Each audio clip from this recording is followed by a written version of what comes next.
जय राम श्री राम जय राम जय जय राम श्री राम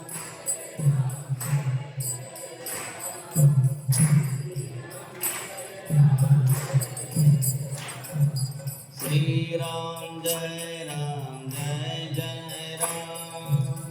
श्री राम जय जय राम श्री राम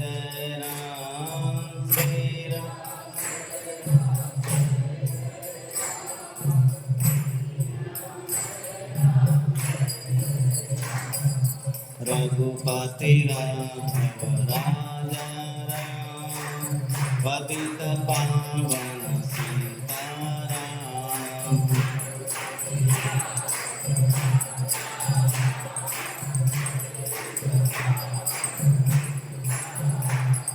श्री राम जय जय राम श्री राम जय जय राम श्री राम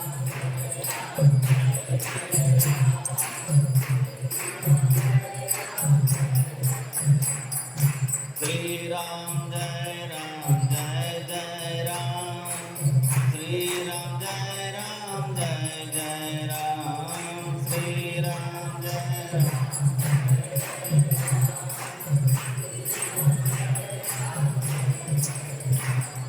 हरे कृष्णा कृष्ण कृष्ण हरे हरे हरे राम राम राम हरे हरे हरे कृष्ण बोला समान हरे राम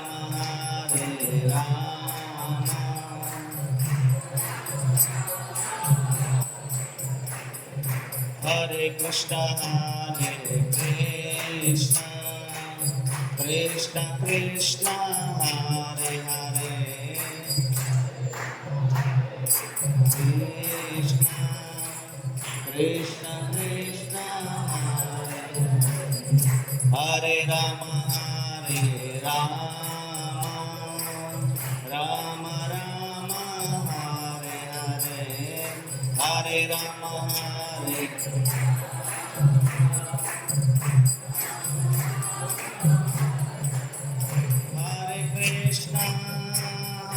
कृष्ण कृष्ण कृष्ण हरे हरे हरे हरे कृष्ण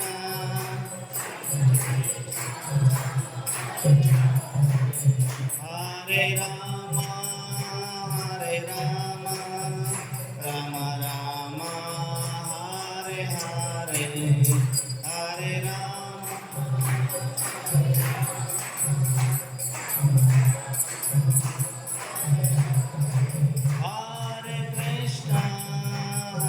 कृष्ण कृष्ण कृष्ण हरे हरे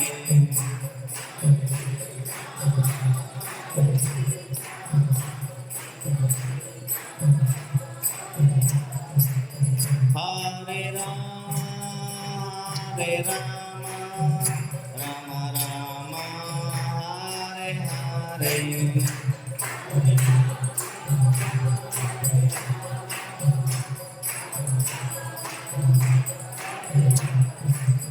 जय राधा वृंदावन प्यारी राधा वृंदावन प्यारी राधे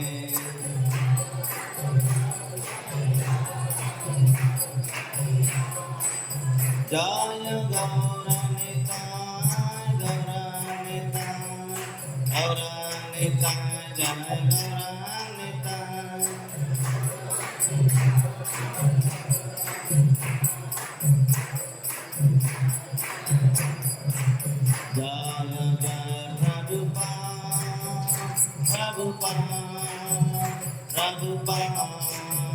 Prabhupada Jaya Jaya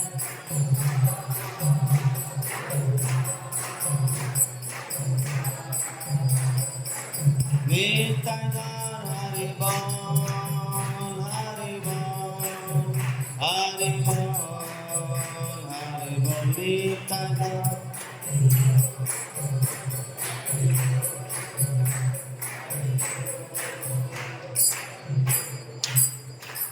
हरिनाम संकीर्तन की जय। श्रील प्रभुपाद की जय।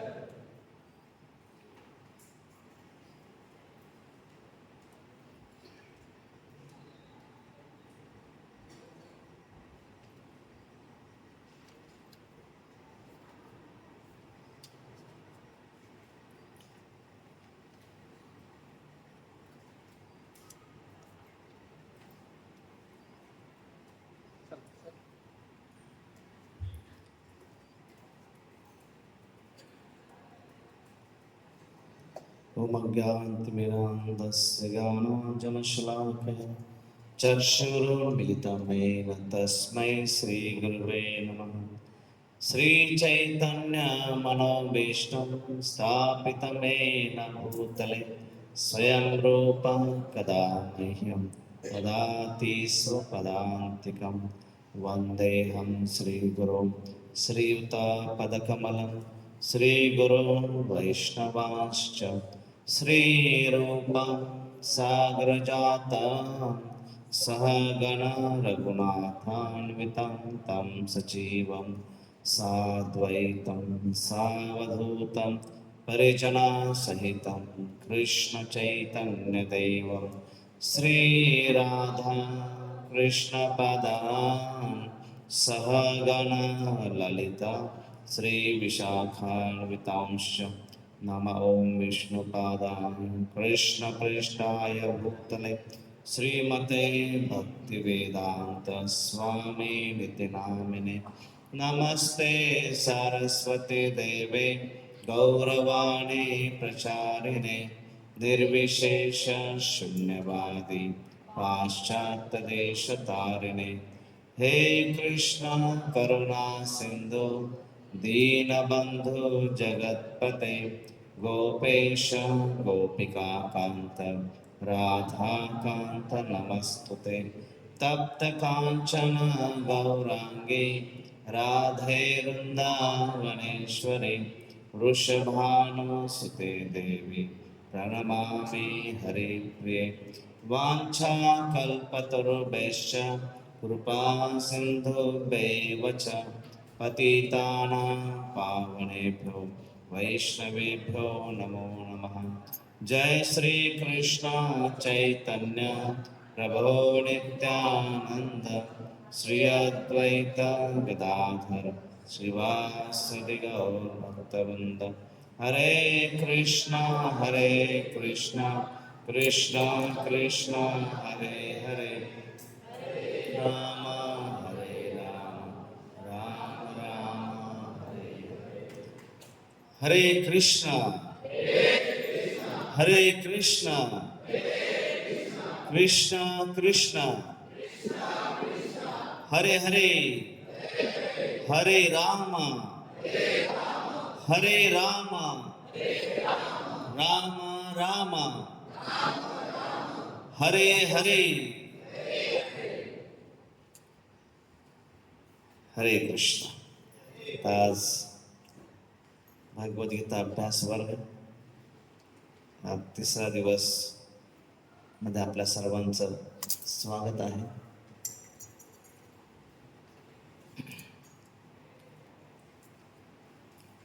आपण पहिल्या दिवशी कुठल्या विषयावर चर्चा केली होती? सुखाचा शोध।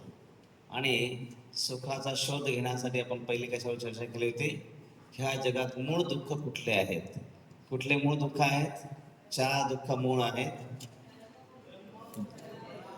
जन्म, मृत्यू, जरा आणि व्याधी। त्यात आणि 3 प्रकारचे ताप आहेत. कुठले 3 ताप आहेत? आदिदैविक, आदि भौतिक आणि आदि आत्मिक। हे 3 ताप आहेत। तर ह्या सर्व दुःखांपासून जर बाहेर यायचं असेल, त्या दुःखांचा स्रोत कशामध्ये आहे, कुठून हे सुरू झालेलं आहे, ते आपण चर्चा करण्यासाठी काल चर्चा केली होती। कुठला विषय होता? भगवंताचे अस्तित्व आहे का? तर भगवंताचं अस्तित्व आहे का यावर चर्चा करताना आपण मूळ कुठल्या विषयाला चर्चा केली होती? ह्या जगामध्ये ह्या गोष्टी आहेत, ह्या गोष्टी असतीलच. कुठला विषय आपण चर्चा केली होती काल? कुठले उदाहरण घेतले होते?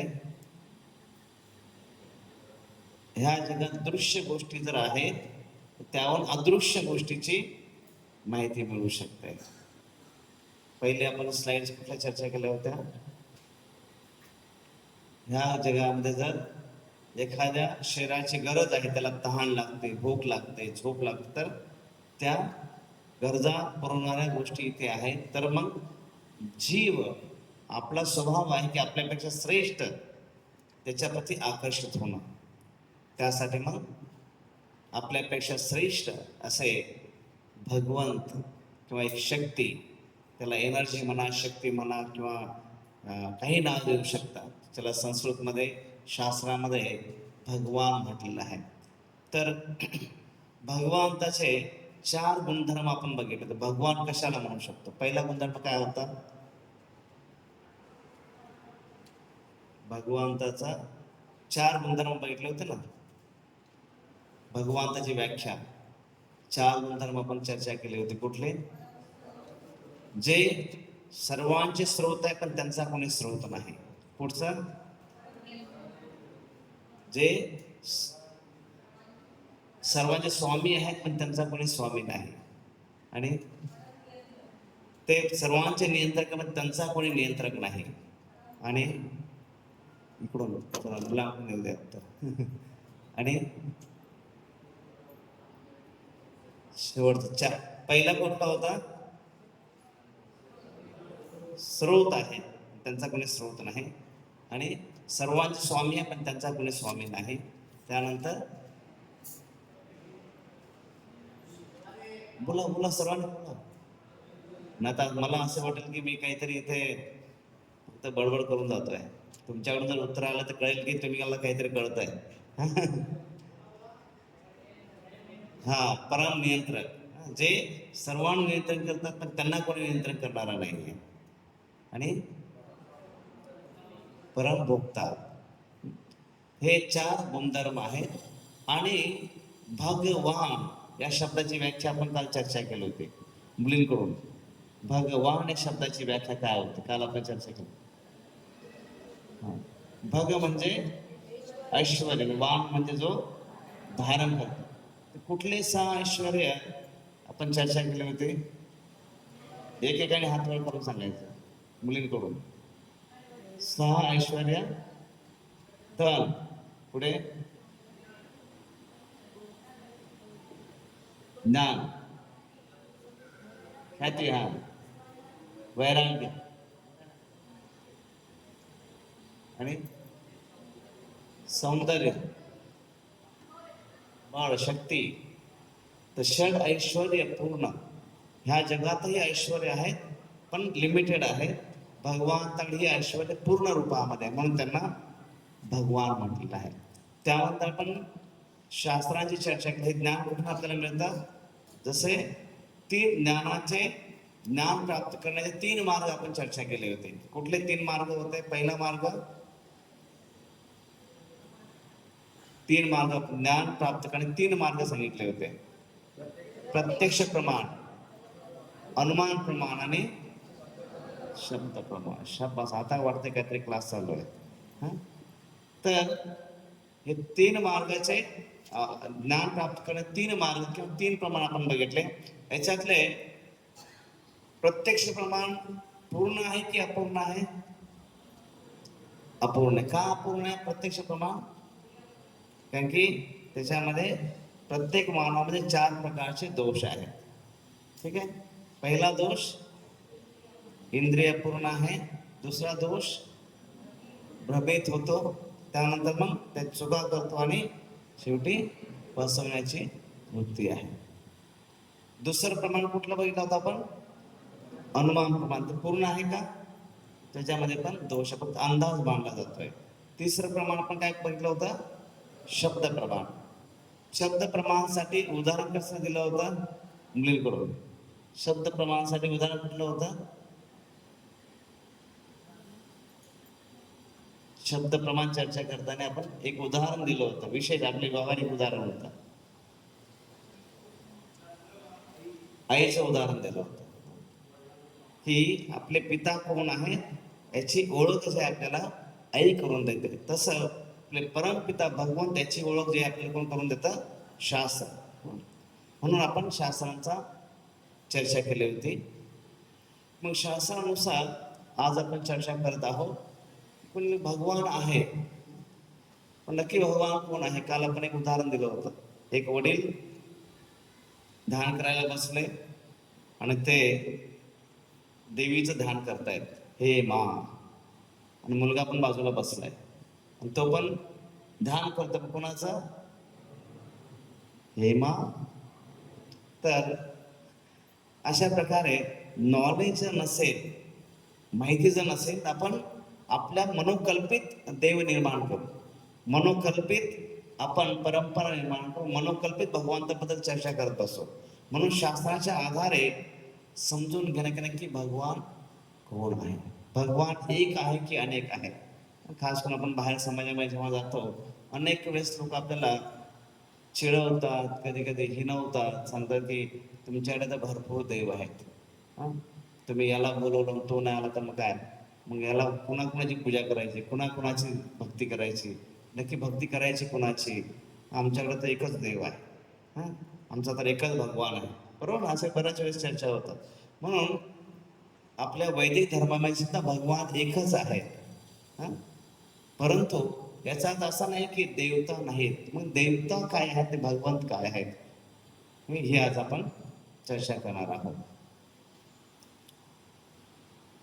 सर्वसामान्य प्रश्न असतात, जर भगवान एक आहे तर अनेक देवी देवता काय आहेत? नक्की भगवान कोण आहे? सर्वच भगवान आहेत का? आणि नक्की कोण सर्वश्रेष्ठ भगवंत आहेत? हे फक्त कोणी इस्कॉनमध्ये आहे किंवा हरे कृष्णाचा भक्त आहे किंवा कोणी विष्णू भक्त आहे की कोणी शिवभक्त आहे म्हणून ही चर्चा नाही आहे. तर ही शास्त्राच्या आधारे, शास्त्रामध्ये काय वर्णन आहे त्याच्यानुसार ही चर्चा आहे. तर इथे वैदिक शास्त्रामध्ये, पुराणामध्ये कथा येते, एकदा देवतांची अनेक ऋषीमुनींची सभा भरलेली आहे आणि त्या सभेमध्ये चर्चा चालू आहे की नक्की आपण हे यज्ञ करतो आहे, मोठमोठ्या पूजा करतो आहे, नक्की हे सर्व आहुती देतो, यज्ञ करतो, जर करतोय, फळ जातं कोणाला? कोण याचा स्वीकार कर? नक्की भगवंत कोण आहे? तर त्याच्यामध्येही सर्व देवता जे आहेत, 33 करोड देवतांमध्ये हे 3 विशेष देव आहेत. 3 त्रिदेव कोण म्हटलेलं आहे? ब्रह्मा, विष्णू आणि महेश. हे 3 देव जे आहेत सर्व देवतांमध्ये विशेष आहे, श्रेष्ठ आहे. त्याच्यामध्येही आणि कोण श्रेष्ठ आहे? मग तिघांमध्येही स्पर्धा झाली. आता स्पर्धा कशावर? श्रेष्ठ व्यक्ती किंवा व्यक्ती महान आहे कशावर ठरलं जातं? जसं इंग्लिशमध्ये म्हण आहे की greatness of a person will be known how much he tolerate provoking situations. की एखाद्या व्यक्तीची महानता कशावर कळते?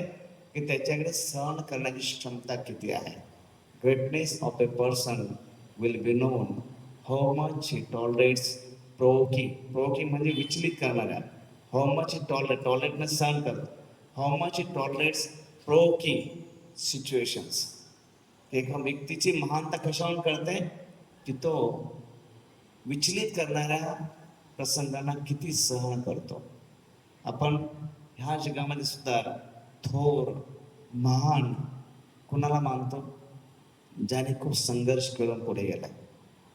चांदीचा चमचा घेऊन जन्माला आणि मग तो मोठा झाला, त्याला थोडं पण विशेष म्हणत नाही. पण एखाद्या व्यक्ती खूप संघर्षातून पुढे आले आणि मग त्याच्यातून त्यांनी, जसे आपले राष्ट्रपती अब्दुल कलामजी, खूप संघर्ष करून एक मिडल क्लास ह्याच्यातून ते पुढे राष्ट्रपतीच्या स्तराला येत आहेत. किंवा आपले थोर संत आहेत, हे खूप संघर्ष करून जीवनामध्ये टिकून राहत. आपण आपले माता पिता, आपले जे पहिले गुरु आहेत, आपले जीवनातले हिरो आहेत, का त्यांना मानतो? का? तर त्यांनी आपल्याला इथे आणण्यापर्यंत खूप कष्ट सहन केलेले आहेत. तर आपल्या जीवनामध्ये आपण बघतो की एखादा व्यक्ती खूप संघर्ष केला आहे, सहन केलेला आहे आणि अशा प्रकारे तो महान झालेला आहे. तर मग देवतांमध्ये ठरलं की ह्या तिघांची परीक्षा घ्यायची, कोण जास्त सहनशील आहे. मग आता हे परीक्षा घेणार कोण?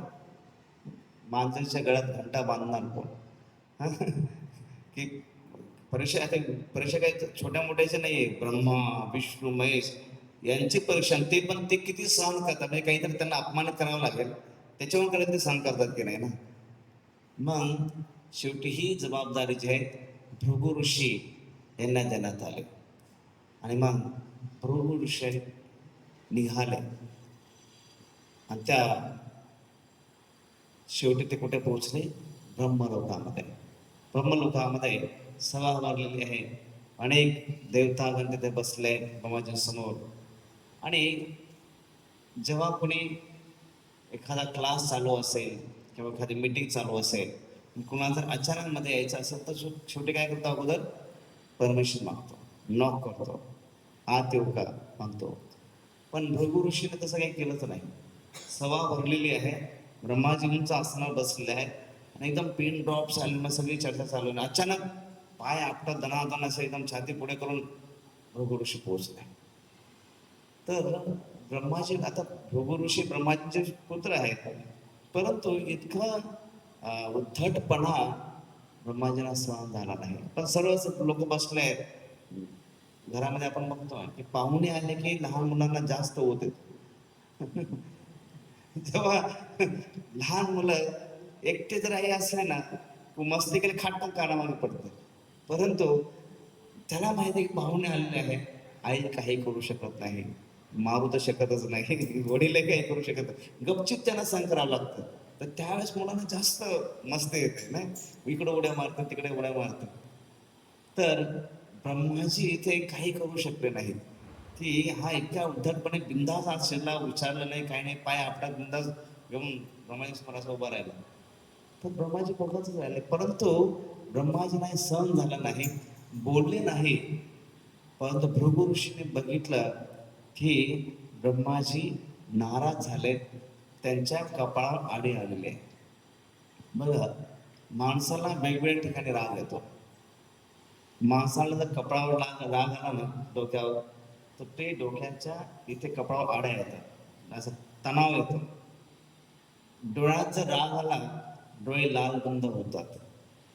जिभेवर जर राग आला, जीभ चालायला लागते, खाड खाड शिवाय बाहेर पडतात शुद्ध संस्कृतमध्ये. राग जर हातामध्ये आला ना, जे काही हातात मिळेल तो मारणार. हात राग जर पायामध्ये आला, जे काय पायामध्ये त्याला किक मारणार. राग जिथे जिथे प्रकट होतो तिथे तो ऍक्टिव्ह होतो. तसं इथे ब्रह्माजीला क्रोध आला, ते व्यक्त करू शकत नाही, पण तो कपाळावर त्यांच्या आड्या आल्याने तणाव आलेला आहे.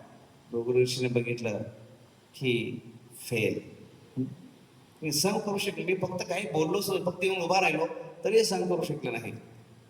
मग ते भृगु ऋषी पुढे निघाले. आता हे ब्रह्मलोकातून कुठे जायचं होतं? शिवलोकात जायचं होतं. आणि मग भृगु ऋषी थोड्या काळामध्ये भगवान शिवजींच्या तिथे पोहोचले. शिवजी भृगु ऋषी बंधू आहेत म्हणून त्यांना भेटण्यासाठी खास दोन्ही हात पुढे करून भृगु ऋषी पोहोचले. आता ब्रह्माजींना फक्त मानसिक परीक्षा होते, शिवजींना वाचिक परीक्षा होते. जसे शिवजी आले, भृगु ऋषी म्हणाले, लांब लांब लांब, अजिबात जवळ यायचं. कुठली ती स्मशानाचे राख लावले, गळ्यामध्ये साप घातलेले, लांब लांब, अजिबात जवळ यायचं. तर शिवजी, मी एवढं प्रेमाने भेटायला आलो आणि हा मला अशा प्रकारे म्हणतोय, म्हणजे अपमान केला. काय टेस्ट करायचं होतं? सहन करतो की नाही. शिवजीने त्रिशूळ काढलं, नाता तुला दाखवतो म्हणून. जसं त्रिशूळ उगारलं मारण्यासाठी, माता पार्वतीने पाय धरले की भगवान तुमचे बंधू आहेत, कसा तुम्ही क्रोध करू शकता?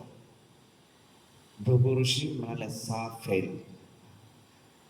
काय परीक्षा कसली होती? सहन करतात का? मग भृगु ऋषी कैलासून पुढे निघाले. आता कुणाकडे जायचं होतं त्यांना? वैकुंठ. तिथे भगवान विष्णू अनंत शेश्वर पहुडलेले आहेत. आणि भृगु ऋषी जेव्हा भगवान विष्णूच्या तिथे पोहोचत, आता परीक्षा आणि अवघड होती. अगोदर फक्त मानसिक होती, शिवजींसाठी शाब्दिक होती. भगवान विष्णूसाठी ते जसे पोहोचले, भगवान विष्णू अनंत शेष पहुडलेले आहे. आणि भृगु ऋषी जाऊन त्यांनी आता ही शारीरिक परीक्षा होते. जेल गेले आणि जोरात छाती धनकन लात मारली. कोणाच्या? विष्णूच्या.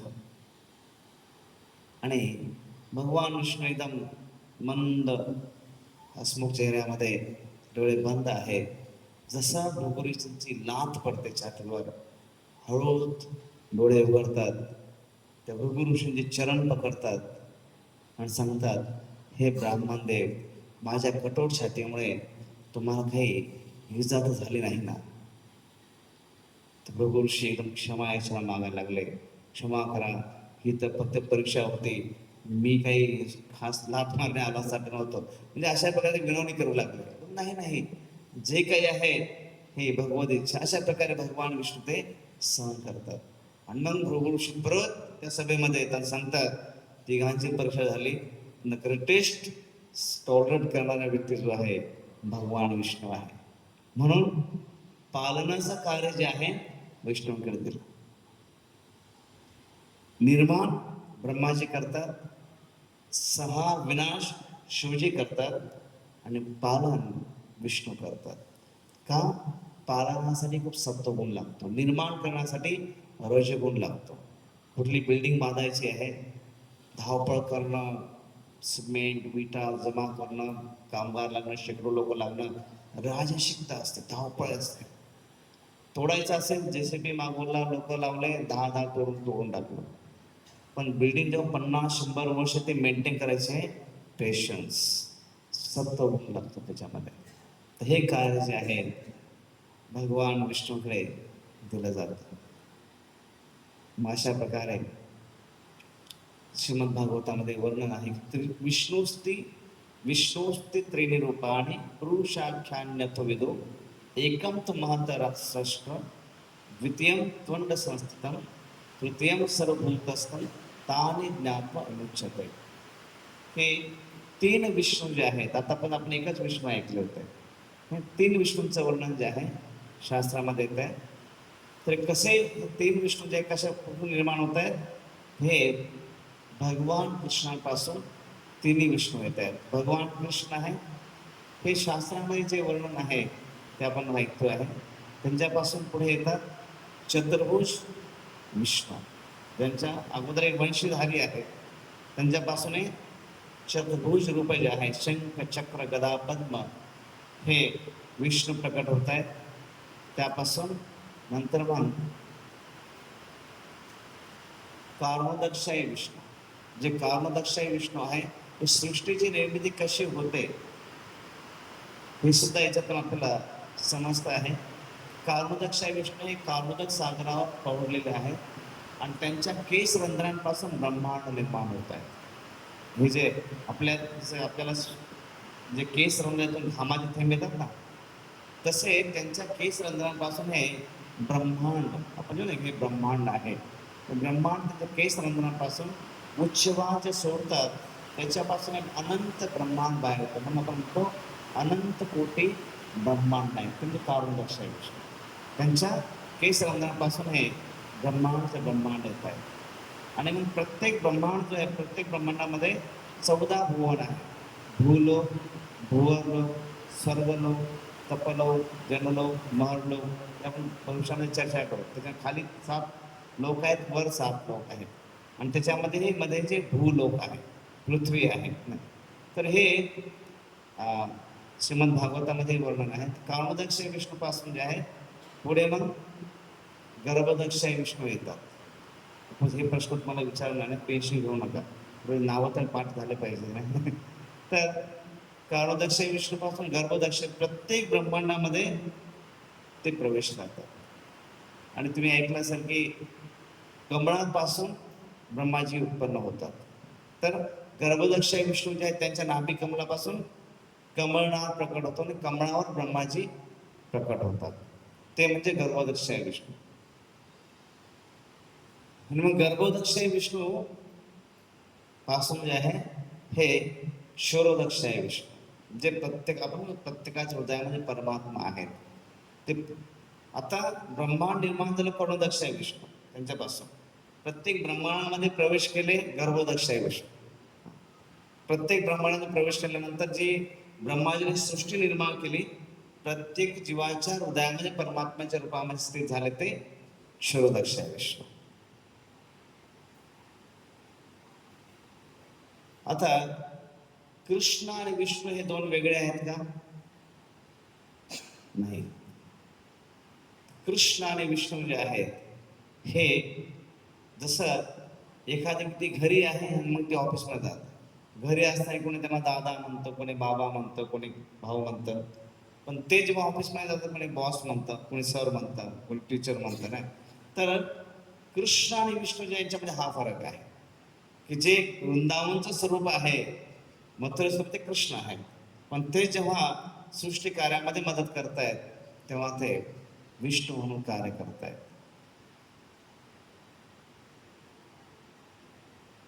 आता शास्त्रामध्ये भगवंत काय आहे याचं वर्णन करताना सांगतायत की अहम सर्वस्व प्रभू मत्ता सर्वम प्रवर्तित इति मत्वा भजन तेव्हा बुधा भाव समन्विता.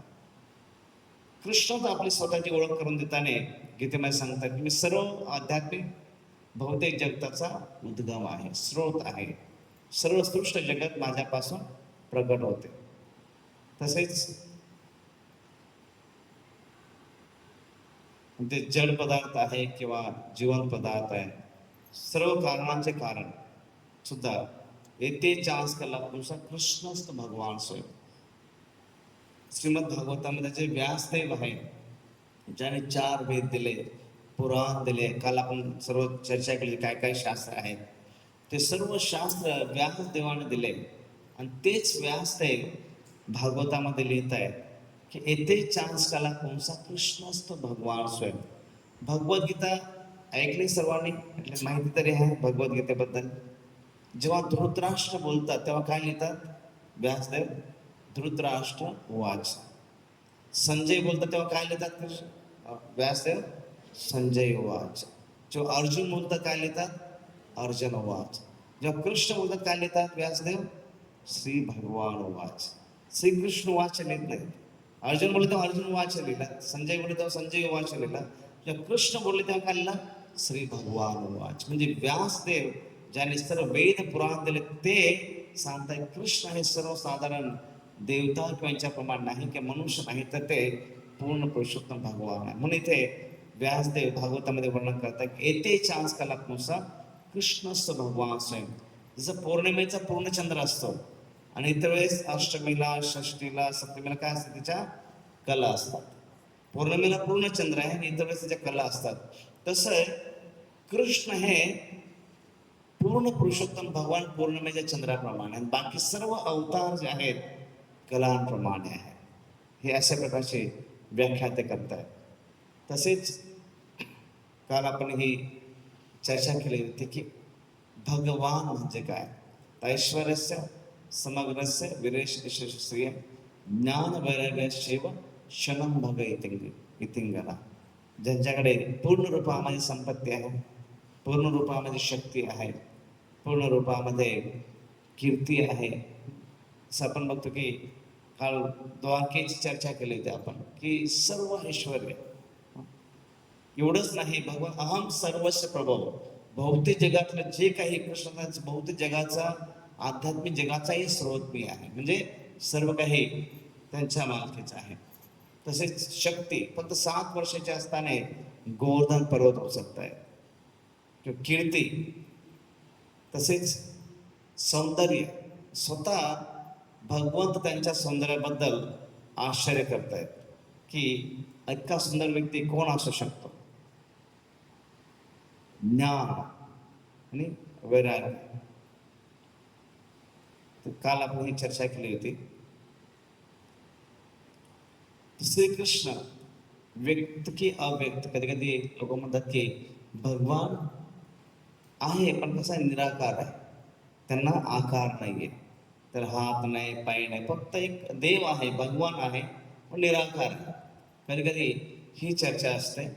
परंतु भगवद्गीतेमध्ये याचं वर्णन करतायत की ब्रह्मणो ही प्रतिष्ठा मृतस्य यस्य. तर साकार निराकार याच्यामध्ये फरक आहे. जसं एखादा बल्ब आहे, तो बल्ब याला आकार आहे. जो प्रकाश आलेला आहे, आता वरून हा प्रकाश खाली येतो, प्रकाश कसा आहे, निराकार आहे. पण ज्याच्यापासून प्रकाश येतो आहे तो बल्बला आकार आहे का, आहे ना. बल्बला आकार आहे पण बल्बपासून येणारा प्रकाश निराकार आहे. तसं भगवंत जे आहे ते साकार भगवान स्वरूप आहे, पण त्यांच्यापासून निघणारी जी ब्रह्मज्योती जी आपण म्हणतो ते निराकार आहे.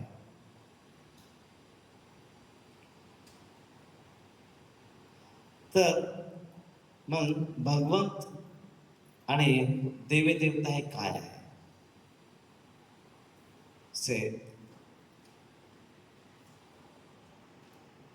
देवी देवता ज्या आहेत ह्या 33 करोड आपण जे म्हणतो 33 करोड देवता आहेत.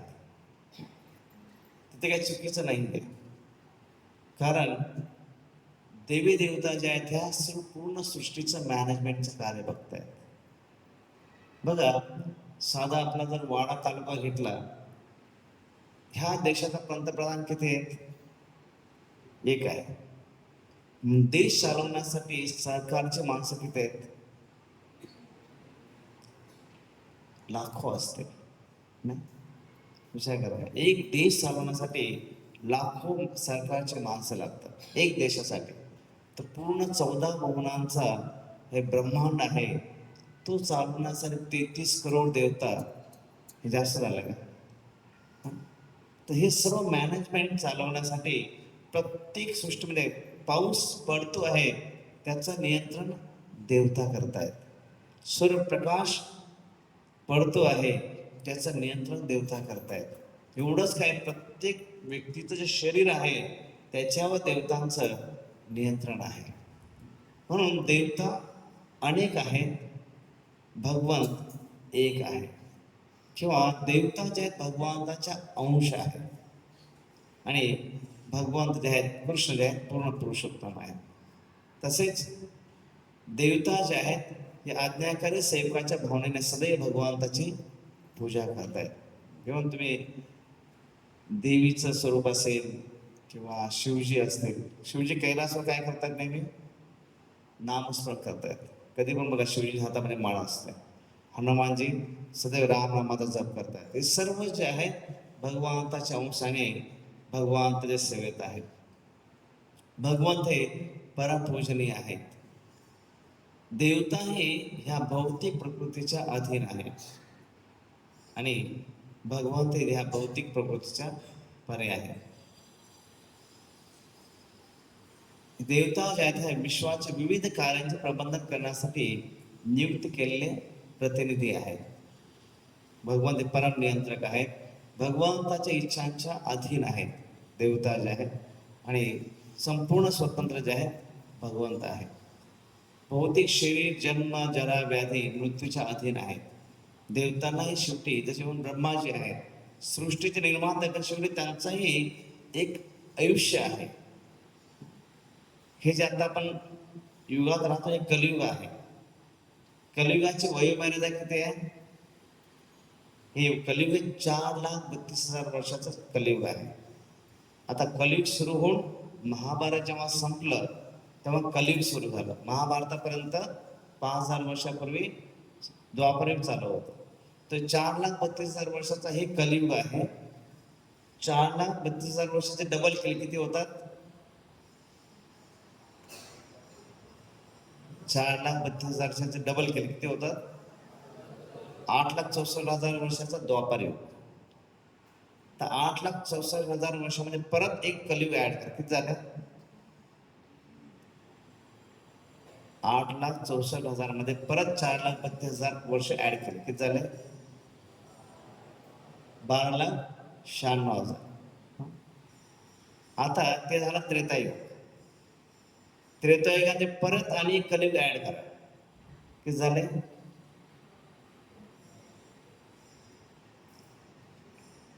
किती? 12,96,000 मध्ये परत 4,32,000 ऍड केले, किती होत आहे? 17,28,000 वर्ष. 17,28,000 वर्षाचा सत्ययुग झालं. असं 43,20,000 वर्षाचा एक चतुर्युग.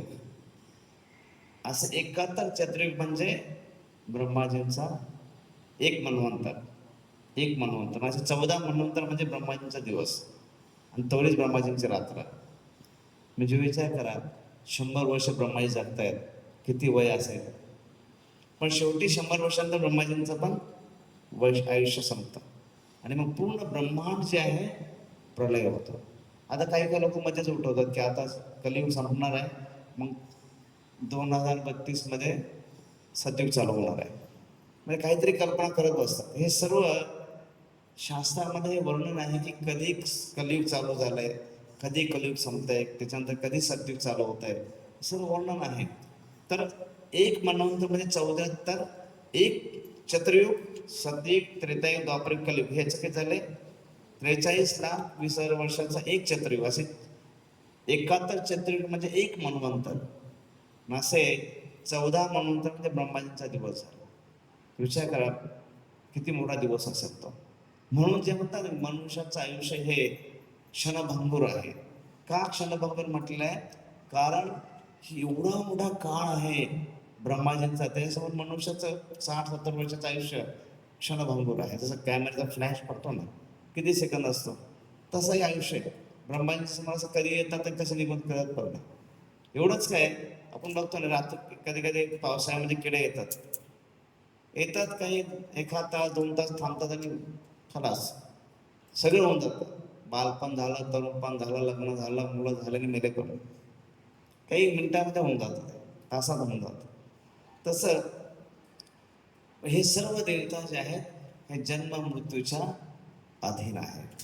पण भगवंत जे आहेत हे पूर्ण रूप सच्चिदानंद स्वरूप आहे.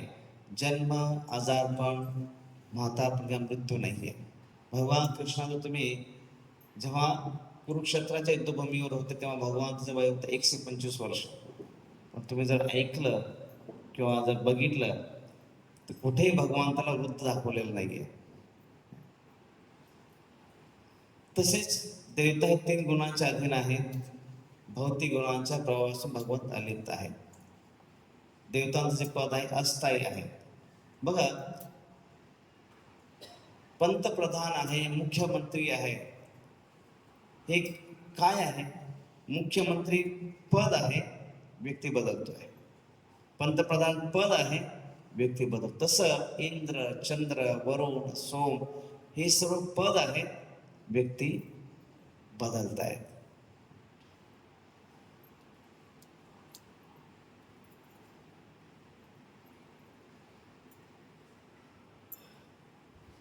तर देवतांची उपासना, भगवंताची भक्ती हे कशा प्रकारे आहे? जसं एखादा मुलगा जेव्हा दुकानात जातो, तो म्हणतो की मला सिगरेट पाहिजे. दुकानदार काय करतो? पैसे घेतो, सिगरेट देऊन टाकतो. तो पितो, काय करतो? दुकानदार काय करत, त्याला पैसे मिळायला बस झालं.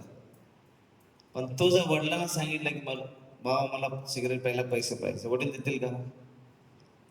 आता मॉडर्नायझेशन वाढत चालली ती गोष्ट वेगळी. म्हणजे सुसंस्कृती घराणं आहे ते कधीच त्यांना आवडणार नाही की आपल्या मुलाने व्यसन करावं.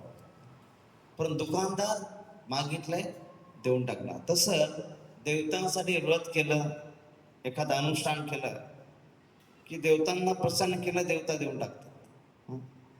परंतु भगवंताला जरी कुणी काही मागण्याचा प्रयत्न केला, त्याला जर तेवढं ते जर आवश्यक नसेल तर भगवंत देत नाही का? पालकांप्रमाणे पालक जे आहेत त्यांना ती काळजी असते. भगवंत जे आहेत भगवंताच्या भक्तीमध्ये हाच फरक आहे देवतांची पूजा आणि भगवंताच्या भक्तीमध्ये, की देवता जे मागितलंय देऊन मोकळे होतात. शिवजींची हा जो भस्मासुर याने प्रार्थना केली की मला असा वर द्या की हा भस्मासुर जो आहे आपले मांसाचे लचके तोडतोय आणि यज्ञामध्ये टाकतोय, मांस टाकतोय. फार शेवटी शिवजी प्रकट झाले नाही, त्या भस्मासुराने सुरा धरला गळाला, आता मुंडकं कापून टाकतो, प्रकट होतो की नाही. शिवजी प्रकट झाला, म्हटलं काय हवंय? मला वर द्या, ज्याच्या डोक्यावर हात ठेवेल तो भस्म होईल. तर शिवजी मला तथास. आता एवढं जबरदस्त कोणी मागतो काय करणार, देऊन टाकलं. शिवजीने वर दिला भस्मासूर. आणि हा भस्मासूर जो आहे त्याचं नाव होतं रुकासूर. याने बघितलं की शिवजी माता पार्वती बरोबर आलेले आहेत. म्हटलं की इतकी सुंदर देवी आहे, ही तर मला असली पाहिजे. कोण? हा रुकासूरचा आहे. त्यांनी शिवजीने वर दिला, कोणाच्या डोक्याला हात ठेवला की भस्म होण्याचा, त्या शिवजींच्या मागे लागला. का? पार्वती पाहिजे म्हणून. तर हा मागे पडतो, शिवजी पुढे पडतात. का? शिवजींना डोक्यावर हात ठेवला की शिवजी भस्म झाले की पार्वती मला मिळेल, असा हा रुकासूर. शेवटी शिवजींनी भगवंताची प्रार्थना केली आणि मग त्याला भगवंत देतात छोट्या बालकाचं रूप धारण करून. आणि त्या रुकासुराला विचारतात, अरे काय चाललंय, तू कुठे पळतोयस? ते म्हणाले की शिवजींनी मला वर दिला की डोक्यावर हात ठेवला की तो भस्म होणार. तुला काही पण, शिवजी भोलेनाथ आहे, काही पण वर देतात. कधी खरे असतात कधी खोटे असतात. आणि बघ सगळ्या देवीवरून बघतायत, आता म्हणता म्हणून भगवंत काहीतरी त्याला फसवायचं म्हणून बघ सगळ्या देवी अप्सरा बघतायत आणि तू जर ठेवला हात आणि नाही झाले बस, मग काय, तू शिवजी आहे, मग सगळ्या देवी हसतील तुला. अच्छा, मग काय करायला लागेल? तू पहिलं चेक करून बघ ना, ते होतो की नाही, काम करतो की नाही वर. म्हणजे कसं काय, डोक्याला हात ठेवून बघ. बरोबर ना? ठेवला त्याने डोक्याला, तोच भस्म झाला, तो भस्मासूर.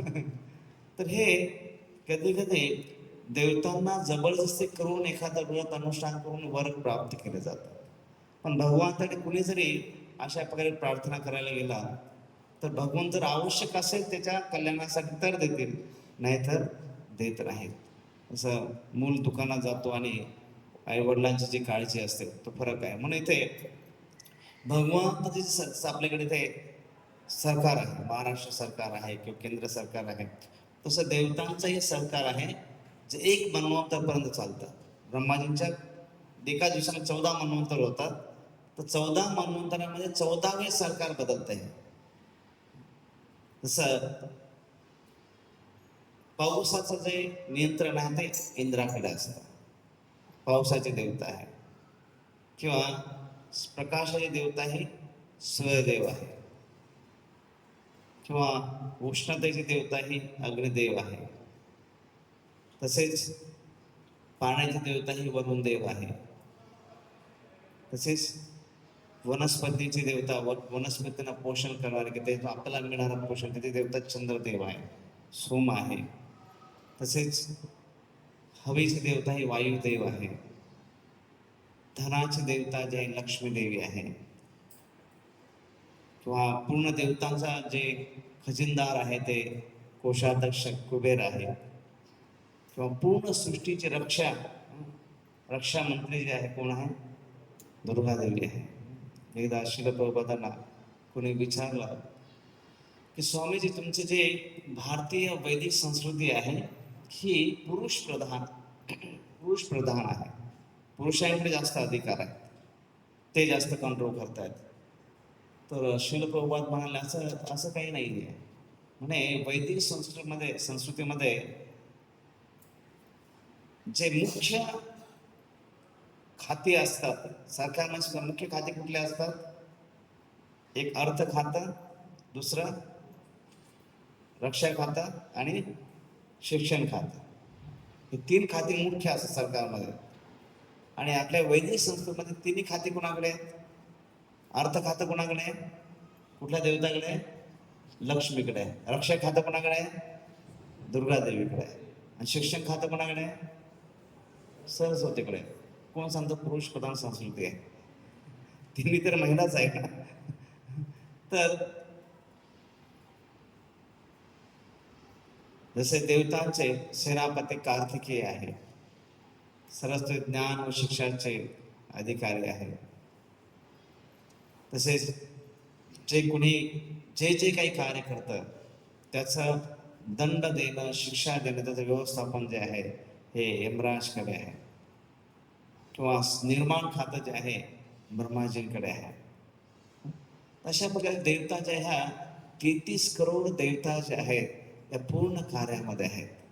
आणि या सर्वांचा भगवान कृष्ण जे आहेत, जे व्यासदेव सांगतायत की कृष्णस्त भगवान स्वयं, ते वैयक्तिक जाऊन त्यांना काही करावं लागत नाही. ते आपल्या वृंदावनामध्ये वंशवर्धन करण्यामध्ये आनंदी आहे. म्हणून जसं आम्ही एकदा अकोल्याला गेलो होतो एका कंपनीमध्ये पुस्तक वितरण करण्यासाठी, हत्ती पाईप्समध्ये. तर मी त्यांना विचारलं मॅनेजमेंटला की तुमचे मालक कधी आले होते. बोलले की 6 वर्ष झाले असते. म्हणजे कंपनीमध्ये मालक कधी आला तर 6-7 वर्ष होऊन गेले. म्हणजे कधी, म्हणजे जेव्हा कंपनी सुरू झाली तेव्हा आले, त्याच्यानंतर आलंच नाही. आणि कुठे आपण स्वित्झर्लंडला असतात ना. म्हणजे एक भौतिक जगामध्ये एखादा व्यक्ती एखादी कंपनी चालू करून देतो, त्याचा मॅनेजमेंट बघणार ते बघून घेतात, आणि ती व्यक्ती आपल्या याच्यामध्ये मस्त असते. तसं भगवंताला प्रत्यक्ष ह्या जगामध्ये प्रत्येक जण खड्डे केले की नाही, हे झाले की नाही, सृष्टी निर्माण झाली की नाही, इथं काही पाऊस पडला की नाही, भगवंताला बघावं लागत नाही. त्यांचे हे जे पूर्ण मॅनेजमेंट जे आहे, 33 करोड देवतांची जी मॅनेजमेंट आहे, ते इतकं काही तंतोतंत गोष्टी करून घेतात. बघा, सूर्य किती वाजता उगवला, समजा सूर्य जर 6 वाजून 33 मिनिटाला आणि 4 सेकंदाला जर तो उगवला असेल, 5 वर्षानंतर त्याच स्थितीला सूर्य तेव्हाच उगवणार, तिथी बदलत नाही. इतकं तंतोतंत मॅनेजमेंट आहे. आपण जेव्हा मॅनेजमेंट करतो तर 2-4-10 सेकंद मागे पुढे होऊ शकतं. आपण 9:30ला क्लास चालू करायचा म्हणतो तर 2-4 मिनिट मागे पुढे होतातच नाही. परंतु ह्या देवतांच्या याच्यामध्ये इतकी तंतोतंत आहे की बराबर हिवाळा आला, उन्हाळा, उन्हाळा आला, पावसाळा, हे ऋतू जे आहेत तंतोतंत हे बदलत आहेत. हा, माणसाच्या काही कर्मामुळे याच्यामध्ये फेरबदल होतात. सृष्टीमध्ये कामचक्र बदलत नाही. पण जेव्हा आता माणसाने जर पोल्युशन वाढवलं, हिमालयामध्ये जे पोल्युशनमुळे जो कव्हरिंग येत आहे, बर्फ लेट वितळतो. बर्फ लेट उतरल्यामुळे हळूहळू लगेच वितळणारा बर्फ आहे उशिरा उतरल्यामुळे हळूहळू काय होतं, गंगेला दोनदा पूर येतो. एक पावसाळ्याचा पूर असतो आणि एक बर्फाचा पूर असतो. आणि ते लेट होत जातं. मग पूर 2 वेळेस येण्याऐवजी कालांतराने पूर एकदाच येऊ शकतो. ते सर्व आज आपण एवढं लँडस्लायडिंग होत आहे, सर्व का होत आहे? कारण की अवेळी काही गोष्टी घडत आहेत. तर ऑफकोर्स 2 दिवसामध्ये आपला जो जेव्हा विषय असेल त्यावेळी चर्चा करता येईल. परंतु हे जे आहे, देवतांची संख्या 33 कोटी आहे. जर आपण दिवसातून कमीत कमी 33 सेकंद एका देवताच्या उपासनेसाठी दिला तर 33 करोड देवतांच्या उपासनेसाठी किती वेळ लागेल? एवढे सेकंद लागतील. म्हणजे एवढे मिनिटं आणि एवढे तास लागतील. 33 करोड देवतांची पूजा करायचीच म्हटलं तर सगळ्यांना खुश करायला लागेल ना. हां, म्हणजे 1,26,041 दिवस लागतील फक्त 33 सेकंद जरी एका देवताची पूजा करायची म्हटलं तरी, म्हणजे 345 वर्ष. तर हे व्यावहारिक प्रस्ताव नाही आहे. म्हणून आणि आपण हे 33 करोड देवतांना जाणतो का? नाही जाणत. बऱ्याच देवतांचं नाव पण माहीत नाही. आता तर एका देवताचं नाव विचारलं तर मुलं विचार करायला लागतात. आता इथं बसल्या सर्वांना बऱ्याच गोष्टी माहिती आहे. बाहेर मी जर एखाद्या याच्यात विचारलं बाहेर रोडवर, गीता कोणी कोणाला सांगितली, सांगता पण येत नाही. ते एखाद्या पिक्चरचं नाव विचारलं, त्याचा हिरो विचारला, हिरोईन विचारले, डायरेक्ट सगळं सांगते. परंतु आपल्या वैदिक संस्कृतीबद्दलचं ज्ञान जे आहे कमी कमी होत जात आहे. तर जर आपण सर्वांना ओळखू शकलो व 24 तासात 33 कोटी देवतांची पूजा करण्याचा निश्चय केला, तर 1 सेकंद कमी किमान 3118 देवतांची उपासना करा. एका सेकंदामध्ये एवढ्या देवतांची उपासना करावी लागेल. शक्य नाही. तर सर्वांची उपासना विधी सुद्धा माहीत नाही. म्हणून भगवद्गीतेमध्ये जे वर्णन आहे की भोक्ताराम यज्ञ तपसां सर्व लोक महेशम सुहृदम सर्वभूताना ज्ञात्वा माम शांती मोक्षते.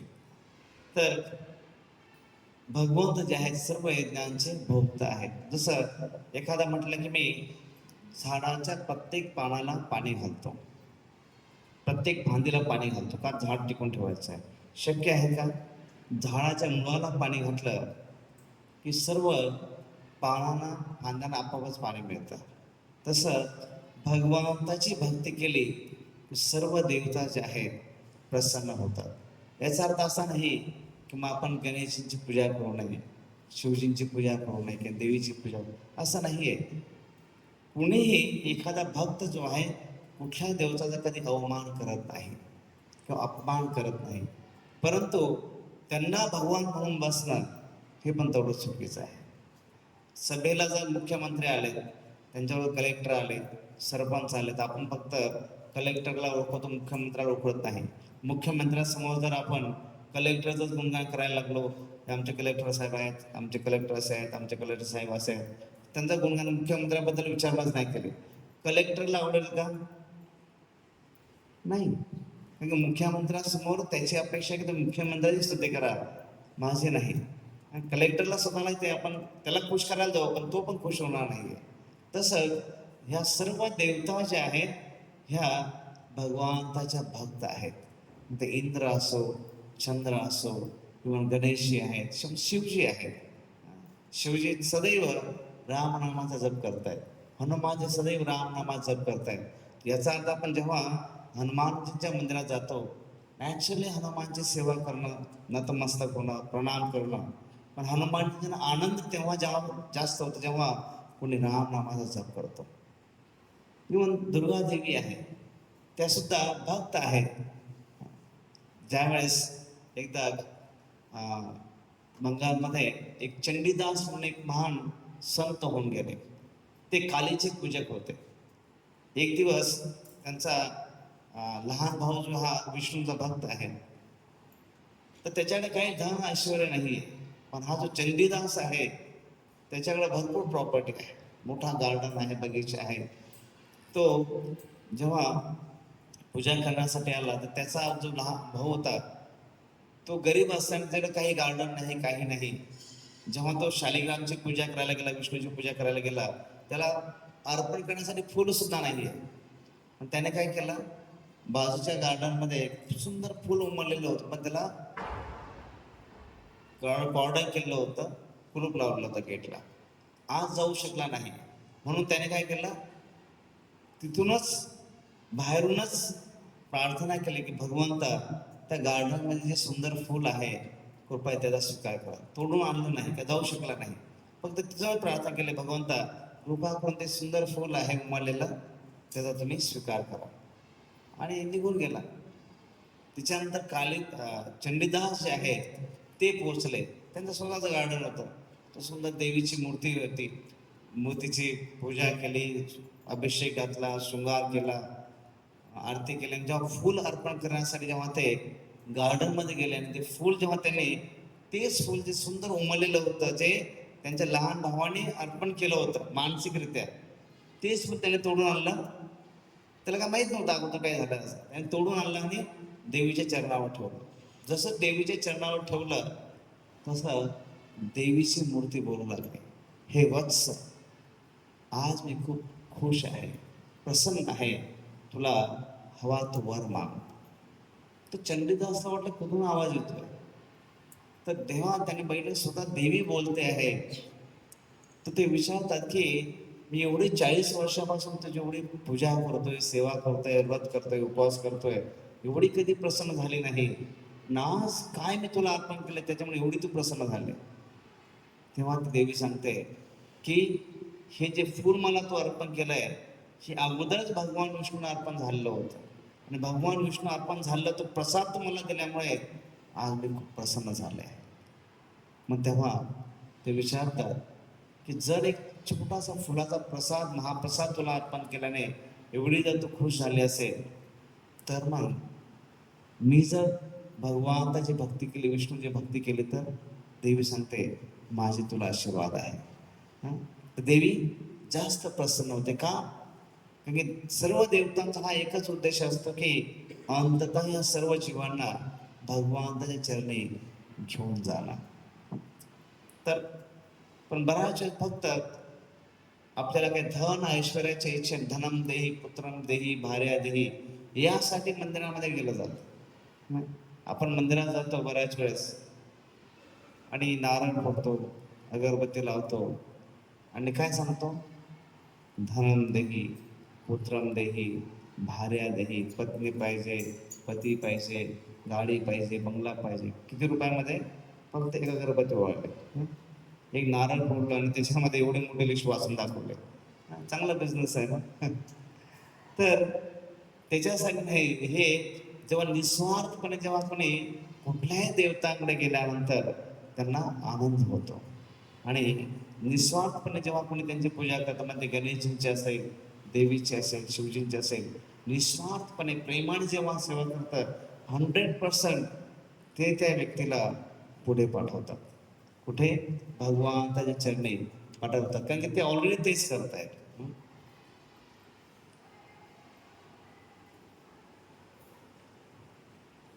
तशा प्रकारे आज आपण इथे चर्चा करतो आहे की नक्की भगवंत कोण आहे, भगवंताची व्याख्या काय आहे, भगवंत हे आणि देवता यांच्यामध्ये काय फरक आहे हे आपण समजण्याचा प्रयत्न करतोय. आणि तर हे समजणं महत्त्वाचं आहे की जर भगवंत आहे तर मग मी कोण आहे. आपण भगवंताची व्याख्या ऐकली किंवा भगवंतात काय कार्य आहे, देवता काय हे आपण चर्चा करतोय, परंतु नक्की मी कोण आहे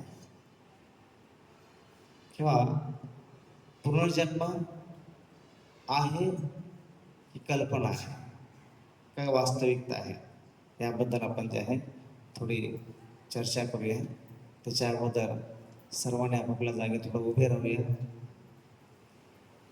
आणि दोन्ही हात वर करून मोठ्याने म्हणूया हरे कृष्णा हरे कृष्णा कृष्णा कृष्णा हरे हरे हरे रामा हरे रामा. ठीक आहे. आता उंच उडी मारून आपण म्हणूया, बघूया किती उंच हात जातं सर्वांचे. आता गणपती येत आहे, जोरात नाचायचं ना, त्याची प्रॅक्टिस करून घेऊया. कोणी खुर्चीवर उभा नाही ना, खुर्ची तुटेल. तर दोन्ही हात वर करून उंच उडी मारून परत खाली यायचं, वरच राहायचं नाही. हरे कृष्णा हरे कृष्णा कृष्णा कृष्णा हरे हरे हरे रामा हरे रामा रामा रामा हरे हरे. थकले तुम्ही. आता दोन्ही हात पकडून टाचा जितक्या जातील तितक्या उंच करायच्या आहेत. बघा किती वेळ आपण टाचांवर उभं राहू शकतो. 1 2 3 4 5 6 7 8 9 9:15, 9:30, पावणे 10, 10. खाली घाल. शाबास. आता दोन्ही हात उभा करून उंच टाचा करायचा, टाचा परत खाली करायचा, मग पूर्ण बॉडी स्ट्रेच करून खाली पुढे वाकून पायाचे अंगठे धरायचे. हरे कृष्ण. Hands up. आता पुढे वाकून पायाचे अंगठे धरायचे.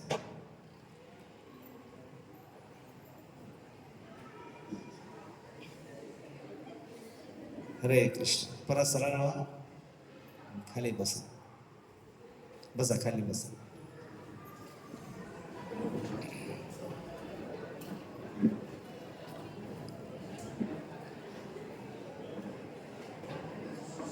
हरे कृष्ण हरे कृष्ण कृष्ण कृष्ण हरे हरे, हरे राम राम राम. सरळ बसून पायाचे मांडे घालून, ते खुर्चीवर बसल्या खुर्चीवर बसून घ्या. सरळ बसायचं. दोन्ही हात एकदम समोर ठेवायचे आणि दीर्घ श्वास आत घ्यायचा. 4 महिन्यापर्यंत लगेच सोडायचा नाही. श्वास आत घ्यायचा आणि 4 महिन्यापर्यंत कोंडून ठेवायचा. इनहेल 1 2 3 4. श्वास सोडायचा. परत इनहेल म्हटल्यानंतर श्वास आत घ्यायचा, मग 4 महिन्यापर्यंत श्वास आत रोखून ठेवायचा. इनहेल 1 2 3 4. एक्सेल. आता तुम्ही ही मुद्रा करू शकता. हे 2 बोट जे आहे अंगठ्याने दाबायचे आणि नाक हे करावेळी सोडायचं. नाक जे आहे या 2 बोटांनी दाबायचं. आता श्वास आत घ्यायचा आणि मग श्वास कोंडायचा. दोन्ही बोटांनी नाक दाबायचं. पण चालेल, ठीक आहे. पण ह्या 2 बोटांनी जे नाक दाबायचं. तुम्ही ऑलरेडी करताय वरती ते ना, अनुलोम विलोम. ठीक आहे, तुम्ही सांगू शकता ते.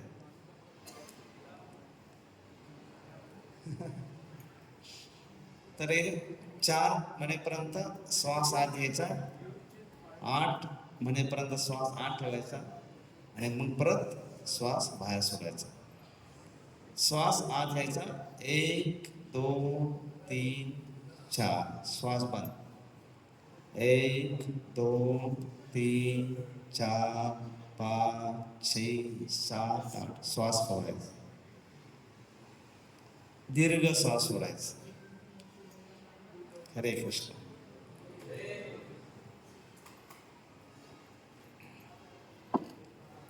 हे जेव्हा पण आपल्याला आळस येईल किंवा खूप थकवा येतो किंवा आपल्याला एकदम असं लेझीनेस येतो, तर हा तुम्ही अनुलोम विलोम केला किंवा प्राणायाम केला की माणूस फ्रेश होतो.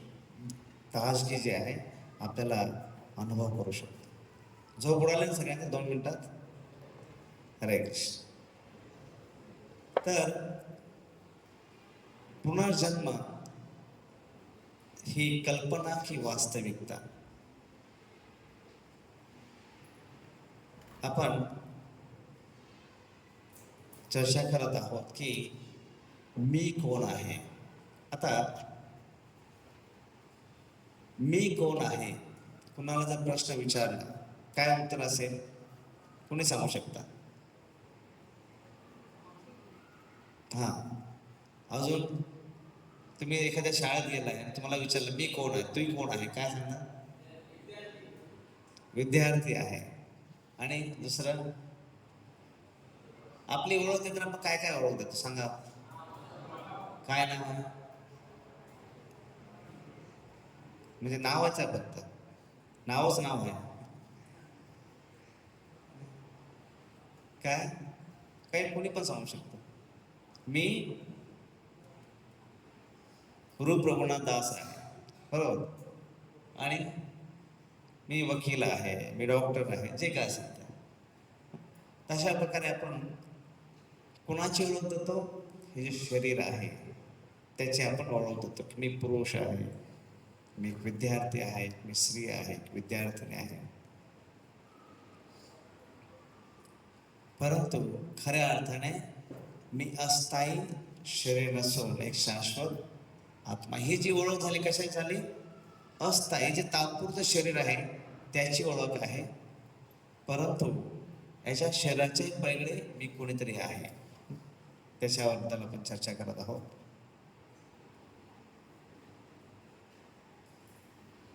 तसं आपण म्हणतो की हे माझे डोके आहे, माझा हात आहे, माझे पाय आहे, माझे शरीर आहे. आपले जे शरीर आहे हे काही रसायनांनी, केमिकल्सने बनलेलं आहे. हे सर्व ज्यावेळेस एखाद्याचा देहांत होतो, डेड बॉडी आणि लाईव्ह बॉडी, जिवंत शरीर आणि मृत शरीर, याच्यामध्ये काय फरक आहे कोण सांगेल? मृत शरीरामध्ये काय कमी आहे? आत्मा. आणि जिवंत शरीरामध्ये काय आहे त्याच्यामुळे ते जिवंत म्हणतो आपण? आत्मा असल्यामुळे शरीरामध्ये काय चालू आहे? श्वास आणि क्रिया आणि हार्टबीट. अजून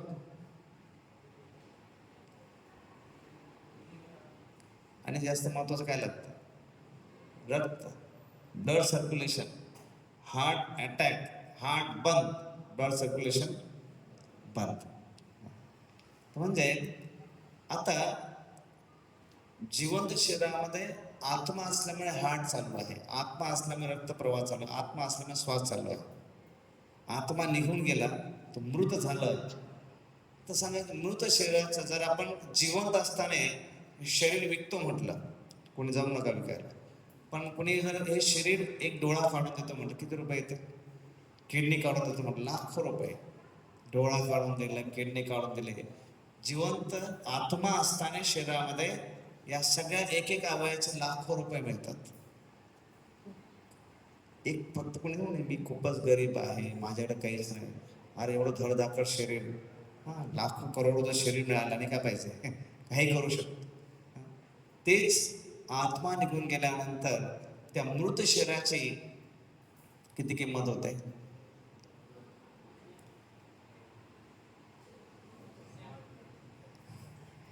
मृत शरीराचे सर्व हाड, फॉस्फेट, केमिकल जर एकत्र केलं तर महागाई वाढले, किती जरी वाढले तर 500 रुपये जास्तीत जास्त झाले. म्हणजे विचार करा की हे डेड बॉडी, आता आपल्याला खर्च करावा लागतो डेड बॉडीला जाळण्यासाठी किंवा पोहण्यासाठी. तर मग आत्मा वजा शरीर म्हणजे नगण्य आहे. तर आत्मा शरीरामध्ये आहे याचं लक्षात कशावर कळतं? चेतना. मृत शरीराला तुम्ही चिमटा काढा, कळतो का? जिवंत शरीराला चिमटा काढा, लगेच त्याला कळतंय. चेतना आहे. आणि चेतना जी आहे कशी प्रवाहित अवस्था असते? चेतना ही आपल्या शरीरामध्ये रक्तप्रवाहाद्वारे चेतना प्रवाहित होत असते. कॉन्शियसनेस किंवा चेतना जी आहे रक्तप्रवाहाद्वारे. जिथे रक्तप्रवाह नाही तिथे चेतना नाही आहे. कुठं रक्तप्रवाह नाही आपल्या शरीरामध्ये? कोणत्या ठिकाणी आपल्या शरीरामध्ये रक्तप्रवाह नाही आहे? केसांमध्ये. केसांमध्ये रक्तप्रवाह नसताना कटिंग केले तरी पण काय होत नाही. आणि कुठे दुसरीकडे रक्तप्रवाह नाही आहे? नखांमध्ये. नखांमध्ये जे वाढलेले आहेत त्याच्यामध्ये नखांमध्ये रक्तप्रवाह असल्याने नख कापले तरी इजा होत नाही. म्हणजे जेथे जेथे रक्तप्रवाह आहे त्या रक्तप्रवाहाबरोबर चेतना प्रवाहित होत असते. आणि ज्यावेळेस आत्मा निघून जातो, रक्तप्रवाह बंद होताना चेतनाही पसरायची बंद होते. तर असे अनेक अनुभव आहेत की ज्याच्यामध्ये नियर डेथ एक्सपिरियन्स, की असं कधी कधी झालंय की माणूस हॉस्पिटलमध्ये टेबलवर आहे, डॉक्टर ऑपरेशन चालू आहे, आणि ऑपरेशन झाल्यानंतर तो पेशंट सांगतो मी टेरेसवर जाऊन आलो होतो.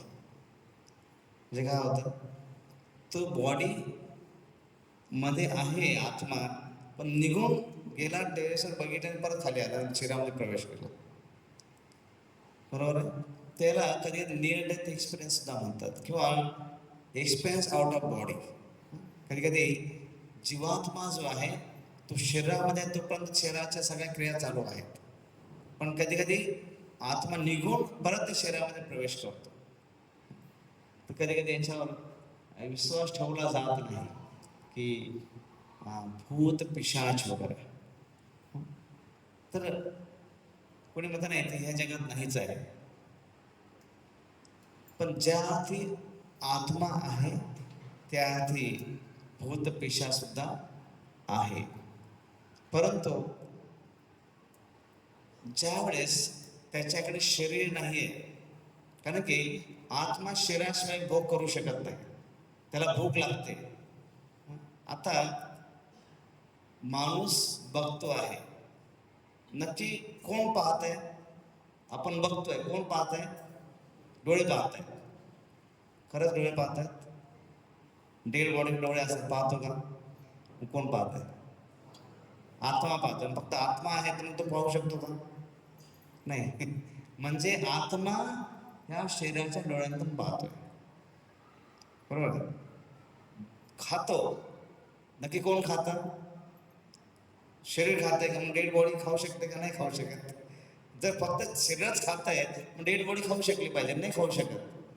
मग फक्त आत्मा खाऊ शकतो का? नाही, कारण त्याला खाण्यासाठी शरीर पाहिजे असतं.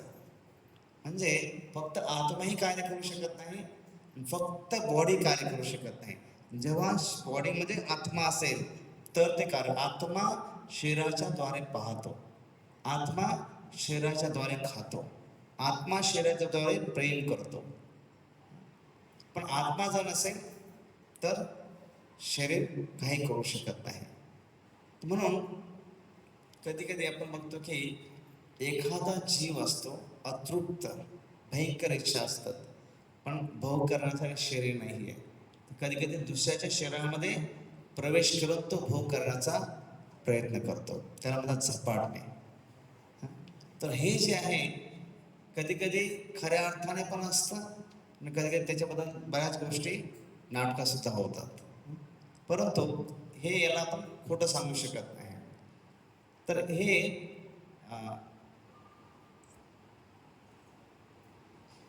आत्मा जो आहे याचं प्रमाण जे आहे, कधी कधी असे काही प्रसंग घडलेले आहेत की पुनर्जन्म, की एक व्यक्ती जन्माला आली होती. जसे सत्वंत पसरीचा म्हणून एक सायंटिस्ट आहेत बेंगलोरमध्ये, त्यांनी जवळजवळ 45च्या वर अशा केसेस हाताळलेल्या आहेत की एखादं ते डॉक्टर यान स्टीव्हन्सन यांच्या स्टुडंट होत्या, तर येऊन भारतामध्ये येऊन पाश्चात्य देशामध्ये सुद्धा असे काही प्रसंग घडलेले आहेत की जे इथे जन्माला आले, मग त्यांना पूर्वीच्या जन्माचं काहीतरी आठवत आहे. जसं इथे रुपारेल कॉलेजला मुंबईला जेव्हा आपले गौरव गोपाल तिथे शिकत होते, म्हणजे प्रचाराला जात होते, तर त्यांना जेव्हा त्याने हा गीता कोर्स केला आणि जेव्हा पूर्वजन्माच्या रिबर्थ बद्दल जेव्हा चर्चा झाली होती, तर एक मुलगा उभा राहिला, तो की सर मी एक केस आहे की जे मी जे सत्वंत पसरीच्या म्हणून नाव सांगितलं सायंटिस्टचं, त्यांचा मी स्टुडंट आहे आणि माझ्या बाबतीत ते घडलेलं आहे. दीपक कोठारे म्हणून त्या मुलाचं नाव होतं. मग त्याला ते मंदिरात घेऊन आले, तर तो सांगू लागला की त्याला पूर्वजन्माच्या गोष्टी, आता तो इथे एका गुजराती घरात जन्माला आलेला आहे, परंतु तो जर पूर्वजन्मामध्ये काय घडलेलं, तर त्याला जेव्हा हे सर्व त्याला आठवत, पण आई वडिलांना आश्चर्य वाटायचं की हा गुजराती आणि मारवाडी कसं काय बोलतो, आणि त्याला कसं काय ह्या गोष्टी सर्व आठवत आहेत. मग जेव्हा मेडिकल सर्व रिसर्च चर्चा झाली सर्व बघितल्यानंतर मग त्याला खास नक्की काय आहे बघण्यासाठी तो काही की मारवाडी बोलायचा आणि मग ते शहरांचं वर्णन करायचा. तर म्हणलं की मग त्याला दिल्लीच्या बसमध्ये बसवलं, सायंटिस्टची टीम बरोबर बसली आणि दिल्लीची बस जी आहे जी उदयपूरहून दिल्लीला जाते. तर मग जेव्हा ती बस उदयपूरला थांबली तर जायचं होतं दिल्लीला. जशी बस थांबली तर तो मुलगा जबरदस्ती करू लागला, मला इथे उतरायचंय, मला इथे उतरायचंय. तर मग फक्त 8 वर्षाचा मुलगा आहे तो दीपक म्हणून. मग शेवटी ते सायंटिस्ट ते त्याच्यावर उतरले. मग त्याला जेव्हा घेऊन गेले तर एक संग्रहालय होतं. तो बोला की इथे मी राहायचो. तर तो म्हणलं की इथं राहण्याचं काय काय आता इथं मोठं संग्रहालय आहे, इथे राहण्यासारखं काही नाहीच आहे, इथं रूम नाही काही नाही काही नाही नाही, हेच मला आठवतं. मग तो घेऊन गेला संग्रहालयामध्ये. एक मोठी हे होते, मोठा फोटो होता, तो हा फोटो काढा. पण आता ते सगळे सायंटिस्ट पोलीस बरोबर असल्यामुळे शेवटी त्यांनी मग ते केलं. जेव्हा त्याने फोटो काढला त्या फोटोच्या मागे छोटीशी खिडकी होती, म्हणजे की आतमध्ये जा, त्याच्यामध्ये एक रॉकेलवर चालणारा पंखा आहे. तर जेव्हा ते खरंच आत गेलं तर आतमध्ये खरंच रॉकेलवर चालणारा पंखा होता. मग त्याने जाऊन सांगितलं की इथे माझं घर आहे. आता तो 8 वर्षाचा मुलगा आहे. जेव्हा ते घरात पोहोचले तर त्याने जे मिसेसचं नाव सांगितलं ते आता 70 वर्षाची होती, 65, 60, 70 वर्षाची होती. आणि त्याचा मुलगा 35 वर्षाचा होता की हा माझा मुलगा आहे. आणि मग त्याने सांगितलं की माझा डेथ झाला नव्हता, मर्डर झालं होतं. आणि ही जी आता संग्रहालय आहे ही एक कोठी होती, म्हणजे एक मोठा राजवाडा होता, त्याच्यात मी शिपाई होतो, म्हणून मला हे सगळं माहिती आहे. म्हणजे तो 8 वर्षाचा मुलगा आहे. सर्व पूर्वजन्मामध्ये तो काय होता, त्याची पत्नी काय होते, त्याच्या मुलं काय करत होते, तो कुठं नोकरी करतो, हे सर्व तो सांगू लागला.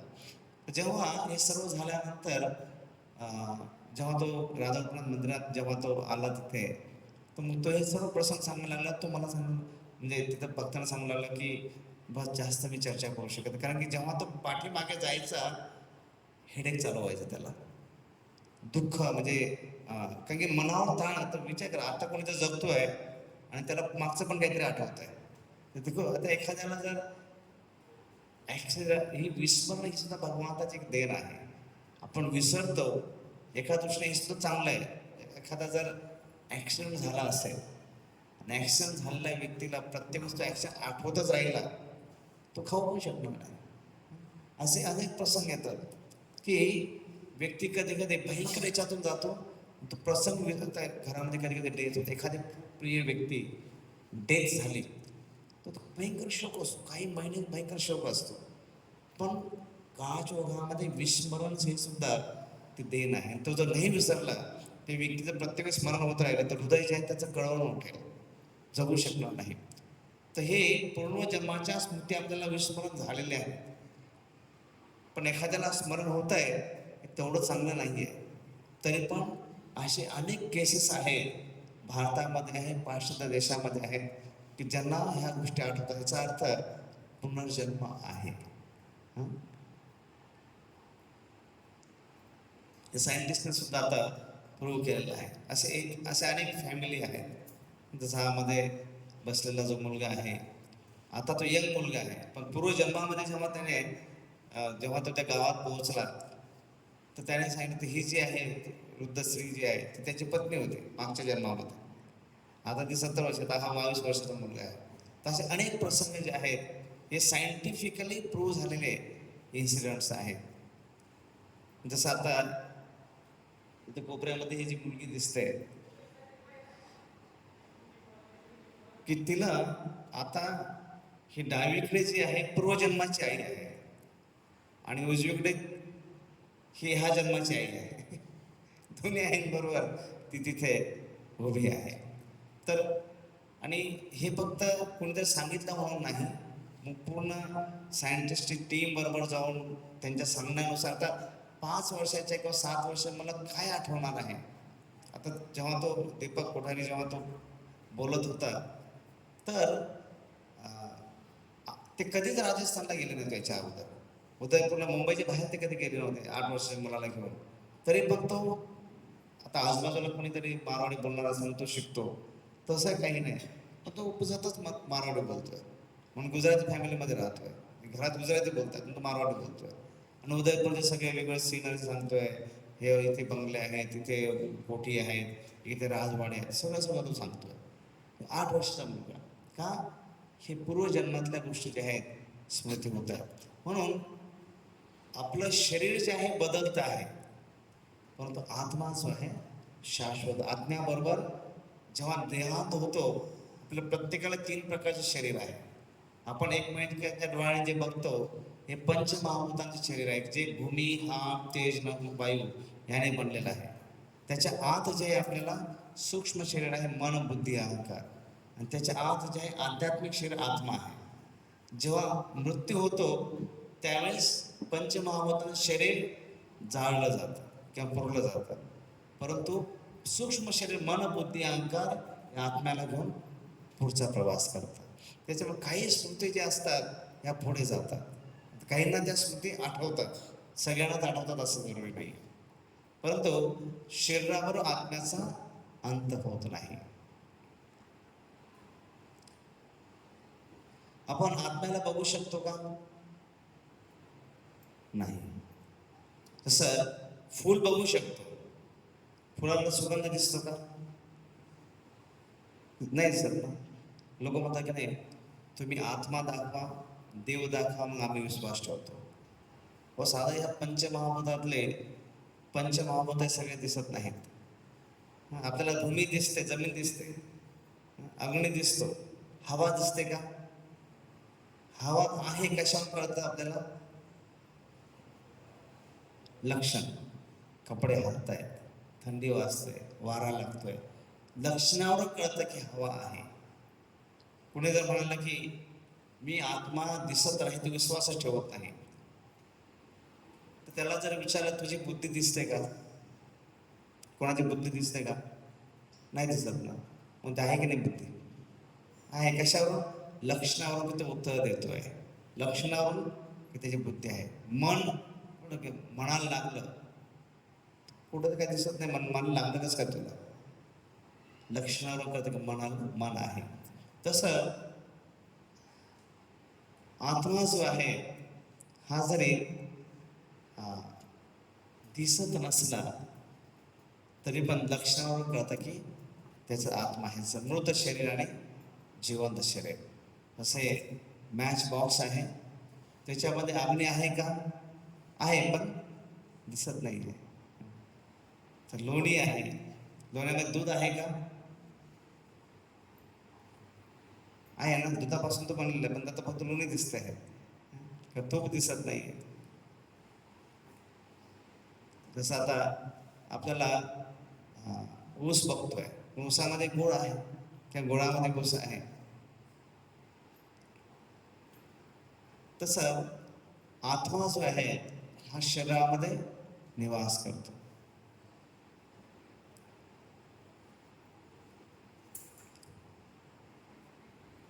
तर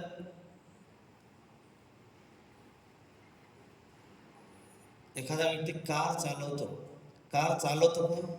ड्रायव्हर, बरोबर. परंतु ड्रायव्हरचं खाणं वेगळं, गाडीचं खाणं वेगळं की नाही? पेट्रोल पंपावर आपण जेव्हा जातो, गाडीच्या टाकीमध्ये डिझेलचं पाईप देतो, ड्रायव्हरच्या तोंडामध्ये पण डिझेलचा पाईप देतो का? नाही. तर गाडी चालवतो ड्रायव्हर, पण ड्रायव्हरचं खाणं वेगळं आहे, गाडीचं खाणं वेगळं आहे. तसं शरीर चालवतं कोण? आत्मा म्हणून शरीर चालतं फिरतंय, 60-70 किलोचं शरीर चालतंय, उडी मारतंय, पण आत्मा निघून गेल्यानंतर तेवढी मारतं का? बोलू शकत. म्हणजे आत्मा शरीरात चालवतो, फिरवतो, सर्व काही करतोय, परंतु आत्मा निघून गेला की सर्व काही संपत आहे. तिथे स्थूल शरीर आहे. एक शरीराची रचना कशा प्रकारे आपण समजू शकतो की भूमी, जल, अग्नी, वायू, आकाश हे स्थूल शरीर आपण डोळ्याने बघतोय. त्याच्या आत जसा एखादा कोट घालतो, त्याच्यामध्ये शळ घालतो ना, हे सूक्ष्म शरीर सारखं आहे, जे मन, बुद्धी, अहंकार आहे. त्याच्या आत जो आहे एखादा इनर घालतोय. ते कशा प्रकारे आहे?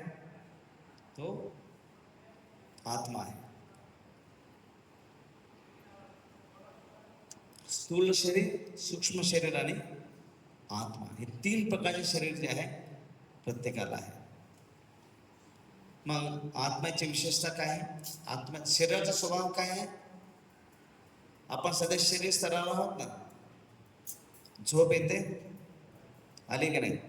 हा, झोप येणे, भूक लागणे, तहान लागणे, हा शरीराचा स्वभाव आहे. शरीर आता लहान होतं, तरुण झालेलं आहे, कालांतराने वृद्ध होणार आहे, मरणार आहे, हा शरीराचा स्वभाव आहे. तसं आत्म्याचा स्वभाव काय आहे? नैनम चिंतन्ति शस्त्राणी. आपण शरीराला गोळ्या घालू शकतो, शरीराला तलवारी मारू शकतो. नैनम चिंतन्ति, आत्म्याला कुठल्याही शस्त्राने आत्म्याला मारलं जाऊ शकत नाही. नैनम दहती पावकः, त्याला कुठल्याही अग्नीने जाळलं. हे भगवद्गीतेच्या 2ऱ्या अध्यायामध्ये आत्म्याचं वर्णन आहे. त्याला कुठल्याही अग्नीने जाळलं जाऊ शकत नाही. कुठल्याही नैनम न चैनम क्लेदयन्त्यापि, तो पाण्यामध्ये त्याला भिजवलं जाऊ शकत नाही. शरीर भिजेल, आत्मा भिजणार नाही. न शोषते मारुतः, कुठल्याही वाऱ्याने त्याला सुकवलं जाऊ शकत नाही. म्हणून आपण बघतो प्रत्येक आत्मा जो भिन्न आहे. जरी जुळे भाऊ जरी असले, पण त्या दोघांमध्ये पण फरक असतो. एकदम तंतुतंत चेहरे असले तरी पण स्वभाव वेगळा असतो. अनुभव आहे सर्वांचा. तर आत्मा कसा आहे? सत चित आनंद. तर शरीर कसं आहे? हे अशाश्वत आहे, म्हणजे हे कालांतराने संपणार आहे, अज्ञानामध्ये आहे, निरानंद आहे. पण आत्मा कसा आहे? सच्चित आनंद आहे. आणि आत्म्याचं स्थान कुठे आहे? भगवद्गीतेमध्ये वर्णन आहे की आत्मा कुठे राहतो? सर्वच्या हृदय सन्निविष्टो, प्रत्येकाच्या हृदयामध्ये आत्मा स्थित असतो. आत्म्याचं राहण्याचं स्थान जे आहे, आपलं जे हार्ट आहे, हृदय आहे, ते आत्म्याचं राहण्याचं स्थान आहे. आणि आत्मा जो आहे एकदा हृदयातून निघाला की हृदय बंद पडतं, हार्ट अटॅक होतो. मग हा आत्मा जो आहे, हा लहानपणातून तरुणावस्थेत, तरुणावस्थेतून म्हातारावस्थेत, आणि म्हातारावस्थेतून परत तो दुसऱ्या शरीरामध्ये प्रवेश करतो. या शरीराची त्याची, जसं आपण बघतो की जेव्हा एखादा गव्हर्नमेंट सर्व्हंटमध्ये असेल आणि तो जर काही वर्ष गव्हर्नमेंट क्वार्टर्समध्ये राहत असेल, तर गव्हर्नमेंट क्वार्टरमध्ये राहत असताना तर गावाला आपलं घर बांधून ठेवतो.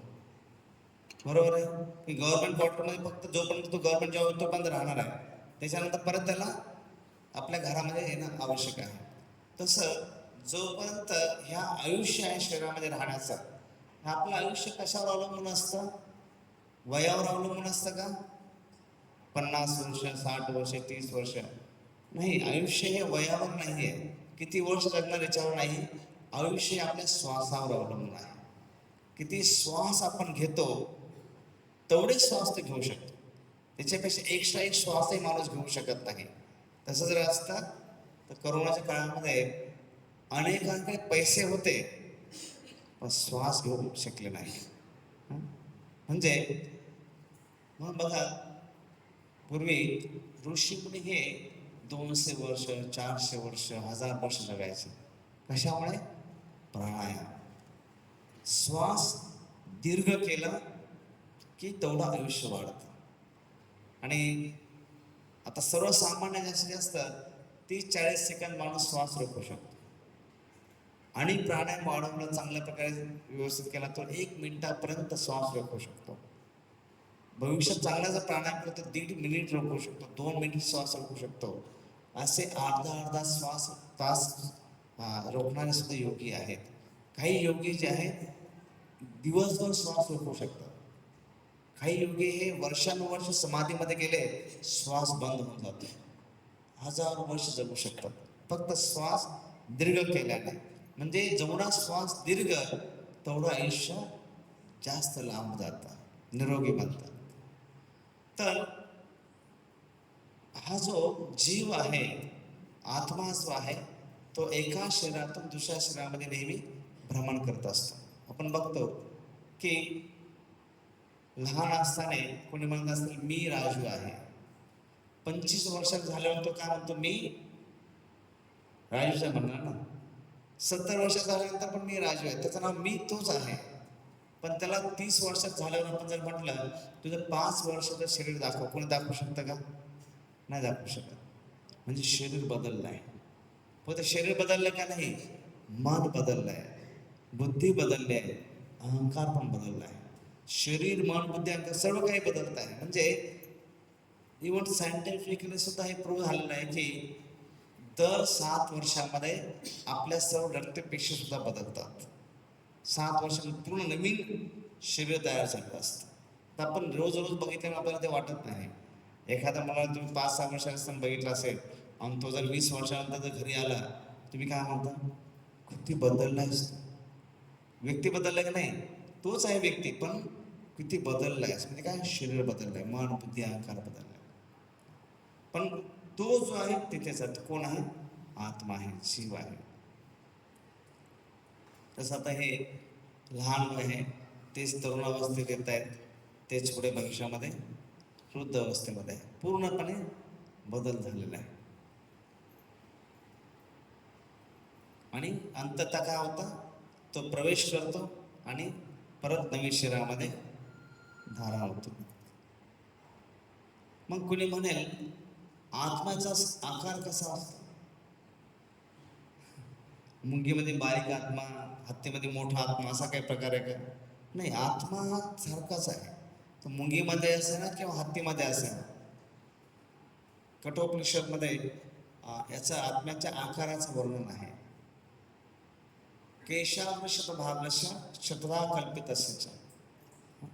तर केशाग्र शतभागस्य शतधा कल्पितस्य. केशाग्र, केसाचा टोक, केशाग्र शतभागस्य म्हणजे केसाच्या टोकाचे 100 तुकडे केले.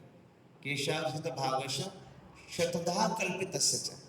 आणि जो केसाच्या टोकाचे 100 तुकडे, त्याचा अनेक तुकडा घेतला, त्याचे अनेक पण 100 तुकडे केले. म्हणजे केसाच्या टोकाच्या 1,000,000 एवढा ह्या आत्म्याचा आकार आहे. पण कुणी म्हणलं की आम्ही असं काही सूक्ष्मदर्शक शोधू की ज्याच्याद्वारे बघितलं जाऊ शकतं. पण आत्मा कसा आहे, अव्यक्तोयम अचिंतोयम. त्याला भौतिक इंद्रियाने बघितलं जाऊ शकत नाही, तो अव्यक्त आहे. ह्या भौतिक इंद्रियाने त्याला बघितलं जाऊ शकत, त्याला फक्त कशाने, ज्ञानाद्वारे, लक्षणाद्वारेच आपण बघू शकतो. तो कल्पनातीत आहे. तर कोणी म्हणेल मग आत्मा सच्चिदानंद आहे आणि भगवान पण सच्चिदानंद आहेत, मीच भगवान झालो. बरोबर ना? की भगवंताचा स्वभाव कसा आहे, सच्चिदानंद आहे, शाश्वत आहे, ज्ञानात आहे आणि आनंदामध्ये. आत्मा पण सच्चिदानंदच आहे. मग दोघे पण सारखेच आहे ना. कोणी मला मी भगवान झालो, मी पण भगवानच आहे. परंतु आपण भगवंत नाही, तर आपण भगवंताचे आहोत. कधी भगवान कुणी जीवात्मा बनवू शकत नाही. जसं ग्लासमध्ये समुद्राचं पाणी घेणं आणि एका बाजूला अथांग समुद्र असतं.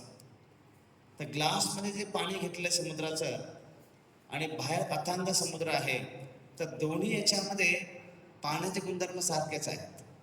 बरोबर आहे? ग्लासमध्ये समुद्राचं पाणी आणि बाहेर समुद्र, दोघांचे पाण्याचे गुणधर्म सारखेच आहेत, परंतु आकार वेगळा आहे. गुणधर्म सारखे आहेत, आकार वेगळा आहे. इथे ग्लासमध्ये लिमिटेड आहे, मर्यादित आहे, आणि इकडे अथांग आहे. ह्या समुद्रामध्ये मगर राहू शकते, देवमासा राहू शकतो, वेल राहू शकते. ग्लासमध्ये राहू शकते का? या समुद्रामध्ये सुनामी येऊ शकतो, ग्लासमध्ये सुनामी येऊ शकतो का? नाही. तर इथे गुणधर्म सारखेच आहे, पण आकार जो आहे मर्यादित आहे, अथांग आहे. तसं आत्मा सच्चिदानंद आहे, भगवान पण सच्चिदानंद आहे. पण भगवान सच्चिदानंद अमर्यादित आहेत आणि आपण मर्यादित आहोत. हा आत्मा आणि परमात्मामध्ये फरक आहे. म्हणून आत्मा आणि परमात्मा याच्यामध्ये काय फरक आहे की आत्मा अणु आहे आणि परमात्मा विभू आहे.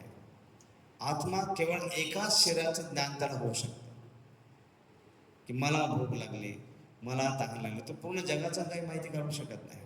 पण भगवान ते प्रत्येक वस्तूचं ज्ञान ठेवणार आहे. आत्मा नित्य दास आहे आणि भगवान शाश्वत प्रेमय स्वामी आहे.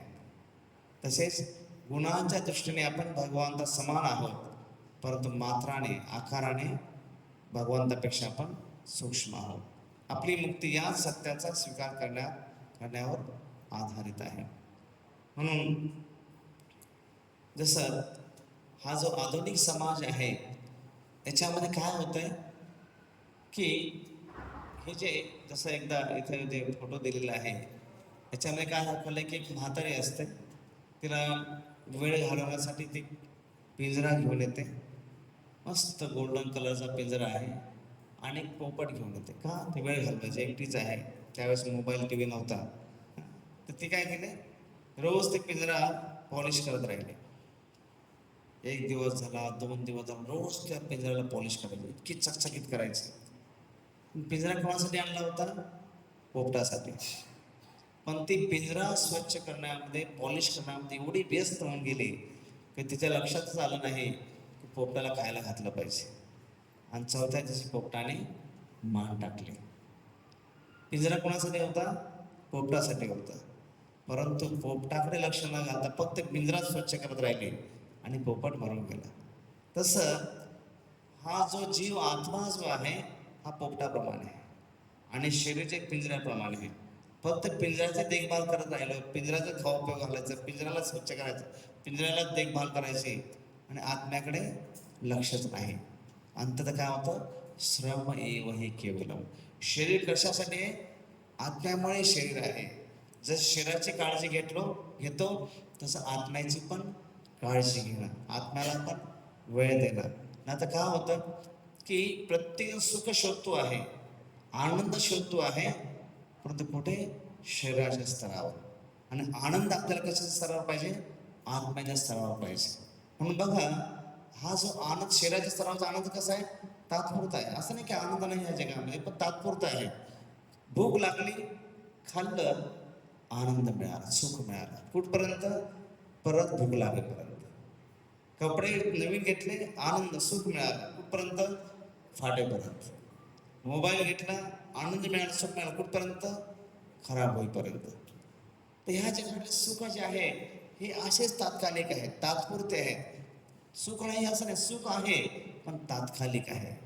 पण आपण आज जो आत्मा आहोत तो शाश्वत आहोत, त्याला कायमचं सुख पाहिजे. बघा, तो इथे राहतो खेड्यामध्ये, त्याला वाटतं खूप कमवावं, खूप पैसे मिळवावे आणि कुठंतरी अंधेरी बांधण्यामध्ये आपला फ्लॅट असावा, सुखी होईल. जो तिथे असतो अंधेरी बांधण्यामध्ये मुंबईमध्ये, त्याला खूप पैसे कमवायचे आणि कुठेतरी वैतरणाच्या बाजूला, नदीच्या बाजूला आपला छोटासा बंगला असावा. इकडच्या माणसाला वाटतं तिकडे सुख आहे, तिकडच्या माणसाला वाटतं इकडे सुख आहे. सुख पुढेच पडते. का? जसं आपण जर भोजनालयामध्ये गेलो, म्हणलं की मला पुस्तक वाचायचं, ते काय सांगतील? भोजनालय, भोजन मिळतं, पुस्तक वाचण्यासाठी वाचनालयात गेलं पाहिजे. तसे हे शरीराच्या स्तरावर दुःखालय आहे. जन्म, मृत्यू, जरा, व्याधी हे सर्व दुःख आहेत. पण जेव्हा कोणी आत्म्याच्या स्तरावर सुख शोधतो, कारण की सुख हे जे आहे हे आत्मिक स्तरावर आहे. हे शरीर स्तरावरचं सुख जे आहे काही काळासाठी असतं, परत गायब होऊन जातं.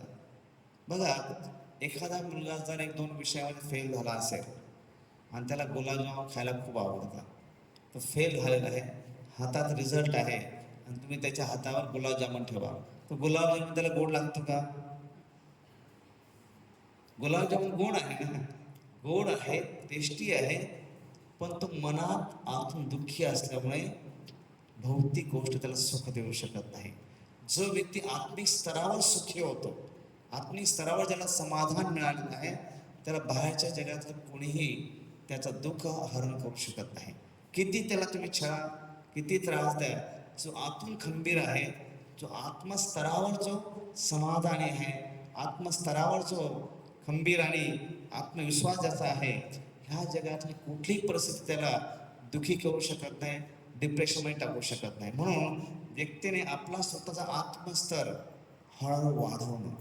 हळूहळू आपण शरीर स्तरावरून, असं अर्थात नाही की आपण खाऊ पिऊ नये, म्हणजे आपण असं नाही आहे. ज्या काही शारीरिक गरजा आहेत त्या शरीराला दिल्याच पाहिजे, पण त्याचबरोबर हे अंडरस्टँडिंग करून घेणं की मी एक आत्मा आहे. आत्म्याचं लक्षण काय आहे, काय केल्याने आत्मा सुखी होईल हे जाणून घेणं. काय केल्याने, आता ह्या दोन गोष्टी तर आपल्याला क्लिअर झाल्या. एका बाजूला शरीर आहे, एका बाजूला आत्मा. एवढं तर क्लिअर झालंय. एवढं क्लिअर झालं तर क्लास सक्सेस झाला. की आत्मा वेगळा आहे, शरीर वेगळं आहे. शरीरामध्ये आत्मा आहे. आत्मा सगळ्या गोष्टींचा भोग घेतोय कुणाद्वारे? शरीराद्वारे. आत्मा भोग घेतोय शरीराद्वारे, पण आत्म्याला अशा गोष्टी देणं ज्या कायम त्याला आनंद ठेवते. आता सध्या आपण अशा गोष्टी देतोय की ज्या काही काळासाठी त्याला आनंद देतात. आत्म्याला कायम आनंद ठेवणाऱ्या गोष्टी पाहिजे. जसं सांगितलं, गाडी चालवतो ड्रायव्हर, ड्रायव्हरचं खाणं वेगळं आहे, गाडीचं खाणं वेगळं आहे. पेट्रोल पंपावर गेलो, गाडीच्या टाक्यामध्ये डिझेलचा पाईप देतो, ड्रायव्हरच्या तोंडामध्ये नाही. गाडीला डिझेल लागतं, ड्रायव्हरला भाजी भाकरी लागते. तसं शरीराला औषधं लागतात, जेवण लागतं, भोजन, हे सगळं शरीराला लागतं. आत्म्याला लागतं. जीवेर स्वरूप आहे कृष्ण नित्यदास. आत्मा हे शरीर जे आपण बघतो एकमेकांचं, हे माता पित्यांचा अंश आहे. हे शरीर जे आपलं माता पित्यांचा अंश आहे, तसं आत्मा जो आहे हा भगवंताचा अंश आहे. ह्या दोन गोष्टी क्लिअर असल्या पाहिजे. हे शरीर जे आहे माता पित्यांचा अंश आहे, त्यांची देण आहे. आत्मा जो आहे हा आध्यात्मिक आहे. शरीर भौतिक आहे, आत्मा आध्यात्मिक असेल तर भगवान ममई अंश जीव लोके जीव होत सनातन आहे. तर भगवंताचा अंश असल्याने भगवंताच्या गोष्टी मिळाल्या, नामस्मरण मिळालं, सत्संग मिळालं, अध्ययन मिळालं की आत्मा संतुष्ट होतो. आणि तो आनंद जो आहे तो कायमस्वरूपी असतो. बऱ्याच वेळेस जेव्हा भक्तांना आपण बघतो, तर बाहेर आपण एवढे कष्ट करतो खुश होण्यासाठी, सुखी होण्यासाठी. जेव्हा श्री प्रभुपादांनी इस्कॉन चालू केलं, तर लॉस एंजेलिसमध्ये 6 माळ्याची बिल्डिंग होती. आणि आजूबाजू लोक विचार करते, हे लोक कामं करत नाही, काही करत, एवढे खुश कसे काय, एवढे आनंदी कसे काय, एवढे रस्त्यावर येत आहेत, नाचतात, आम्ही तोंडात फेस येईपर्यंत कामं करतोय, कामं करतोय, आणि हसायचं मुश्किल जातं. आणि हे लोक बस बिंदास नाचतायत, कीर्तन करतायत. तुम्ही जर जन्माष्टमीला कधी मध्यंतरी तिथे आला तर भक्तवृंद बस मस्त नाचतात, गातात, कीर्तन करतात. कसं काय एवढा आनंद कसं का? आत्मस्तरावर आत्म्याचं सुख जे आहे त्या दृष्टीने व्यक्तीला जे आहे ते आपल्याला भौतिक जे नैराश्य आहे त्याच्यापासून बाहेर काढण्यासाठी मदत होतं. म्हणून आत्म्याचे वास्तविक ज्ञान जे आहे आत्मसाक्षात्कार मध्ये लपले. आत्मसाक्षात्कार म्हणजे असं नाही की काही दिवा दिसला किंवा काही साक्षात्कार झाला. आत्मसाक्षात्कार म्हणजे आत्म्याबद्दल ज्ञान घेऊन त्याच्यानुसार आचरण करणं म्हणजेच आत्मसाक्षात्कार. जो ब्रह्मजानाति ते ब्राह्मण, किंवा आत्माच्या स्तरावर जो कार्य करतो. आता सध्या आपण जे आहे शरीराच्या स्तरावर कार्य करतोय, पण हळूहळू कार्य जेव्हा आत्म्याच्या स्तरावर चालू होतात, आत्म्याला आवडणाऱ्या गोष्टी केल्या जातात, हळूहळू काय होतं, आपण आत्मसाक्षात्काराच्या दिशेने वाटचाल करतो. पण होतं काय, हे आत्मसाक्षात्काराचं ज्ञान जे आहे हे इथपर्यंतच मर्यादित राहतं. कधी कधी आपण सत्संगाला जातो, मंदिरात जातो, कथा ऐकतो, प्रवचन ऐकतो, पडतं, पण काही गोष्टी डोक्यावरून जातात, आणि काही गोष्टी वाटतं की चांगल्या होत्या, पण ते उमऱ्यापर्यंतच. आणि मग जसं एकदा एका जंगलामध्ये एक साधू राहत होता, आणि तिथे पक्षी राहायचे, चिमण्यावर राहायच्या. तर एक शिकारी यायचा आणि त्यांना जाळ्या झाकून घेऊन जायचा. तर मग ते बोलले की आपण ह्या महाराजांना जरा सांगू की बा शिकारी आम्हाला घेऊन जातो, तर काहीतरी उपाय करा. शिकारी काय करत, दाणे टाकायचं आणि चिमण्या घ्यायला आले की त्यांना जाळ्यात पकडायचं, घेऊन जायचं. तर मग साधूकडे गेले. साधू म्हणाले की एवढं काही विशेष नाही आहे, तो काय करतोय, दाणे टाकतो, मग तुम्ही दाणे खाऊ नका ना. तो शिकारी आएगा, दाना डालेगा, बोलकर भी उसको खाना नहीं. साधूने मंत्र दिला.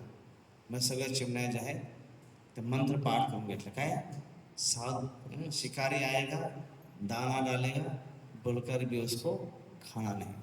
मग दुसऱ्या दिवशी खरंच शिकारी आला, दाणे टाकले, सगळ्या चिमण्या लांब आहेत, जायचं नाही जवळ. सांगितलं होतं महाराजांनी की दाणा डालेगा खाणे का नाही. मग सगळ्या चिमण्या बाहेर थांबल्यात, पण किती वेळ थांबणार, दाणे तर समोर पडलेले आहेत. मग एक चिमणी गेली, शिकारी आएगा दाना डालेगा बोलकर भी उसको खाना नाही, मंत्र म्हणते आणि दाणे पण खाते. दुसऱ्या चिमण्याला, सगळ्या चिमण्या हळूहळू आल्या, सगळ्या मंत्र म्हणतात काय, शिकारी आएगा दाना डालेगा बोलकर भी उसको खाना नाही, दाणे खायचं पण काम चाललंय. नंतर मग परत शिकारी आला आणि त्याने सगळं जाळात त्याने पक्ष्यांना अडकवलं. आणि मग त्या चिमण्या मागे काय म्हणतायत, शिकारी आएगा, जाळ्यामधून पण आवाज येतोय, शिकारी आएगा दाना डालेगा बोलकर भी उसको खाना नाही. म्हणजे कधी कधी आपल्या ज्या जीवनाच्या गोष्टी आहेत आपण आहे तसं चालू ठेवतो, सत्संग पण करतो, ऐकतो पण, आणि कसं होतं प्रवचन, चांगलं होतं. काय सांग, चांगलं झालं. काय गीतेबद्दल सांगितलं, अरे पण ते सांगितलं याच्यात आपल्या जीवनामध्ये आपण किती उतरवणार आहोत. कुठल्याही हॉस्पिटलला गेला, डॉक्टरकडे गेल्यानंतर जर त्याने काही प्रिस्क्रिप्शन दिलं आहे, औषध दिलं आहे, पण डॉक्टर चांगलं होतं, हॉस्पिटल पण चांगलं होतं आणि चांगलं त्यांनी औषधं पण दिलं आहे, पण ते आजार तेव्हा बरा होईल जेव्हा आपण औषधं खाऊ, बरोबर ना. हॉस्पिटल चांगलं होतं, डॉक्टर चांगलं होतं आणि मग डॉक्टरने औषधं पण चांगलं दिले, तेवढ्याने पूर्ण नाही येते. औषध खाणं जे आहे महत्त्वाचं. तसं हे ज्या आध्यात्मिक गोष्टी आहेत ह्या आपण ऐकतो, त्याचबरोबर आपण समजून घेऊन ते आपल्या जीवनामध्ये उतरवणं, ते खूप महत्त्वाचं आहे. म्हणून आज आपण चर्चा केली की भगवान कोण आहे. कृष्णस्थ भगवान स्वयं, देवता काय आहेत, भगवंत काय, त्यांच्यामध्ये काय फरक आहे, किती देवता आहेत, भगवंत किती आहेत, सर्व आपण चर्चा केली. त्यानंतर भगवंताला जाणण्यासाठी मी कोण आहे. मी जर शरीर आहे मग शरीराच्या नुसार आपण कार्य करू, पण मी जर शरीर नसून आत्मा आहे तर मग आत्मा जो आहे शरीराद्वारे सगळ्या गोष्टींचा भोग घेतो आहे. आत्म्याला शरीर स्तरावरच न ठेवता हळूहळू आत्म्याला आत्मस्तरावर आणणं, आत्म्याचे स्तरावरचे काही कार्य करायला आपण जेव्हा सुरू करू, 2 दिवसामध्ये त्याची पण आपण चर्चा करू की आत्म्या स्तरावर कुठले कार्य केले जाऊ शकतात, जेणेकरून हळूहळू शरीर भावना कमी होऊन आत्मभावना जे आहे वाढू शकेल. याचा अर्थ असा नाही की मग आत्मसाक्षात्कार झाला की व्यक्तीला घरदार सोडलं पाहिजे किंवा काही जबाबदाऱ्या नाही घेतल्या पाहिजे, असं काही नाही. जे काही आहे, पण विद्यार्थी आहे विद्यार्थीच राहणं, आणि ग्रहस्थ आहे, स्त्री आहे, पुरुष आहे, जे आहे तिथेच राहणं.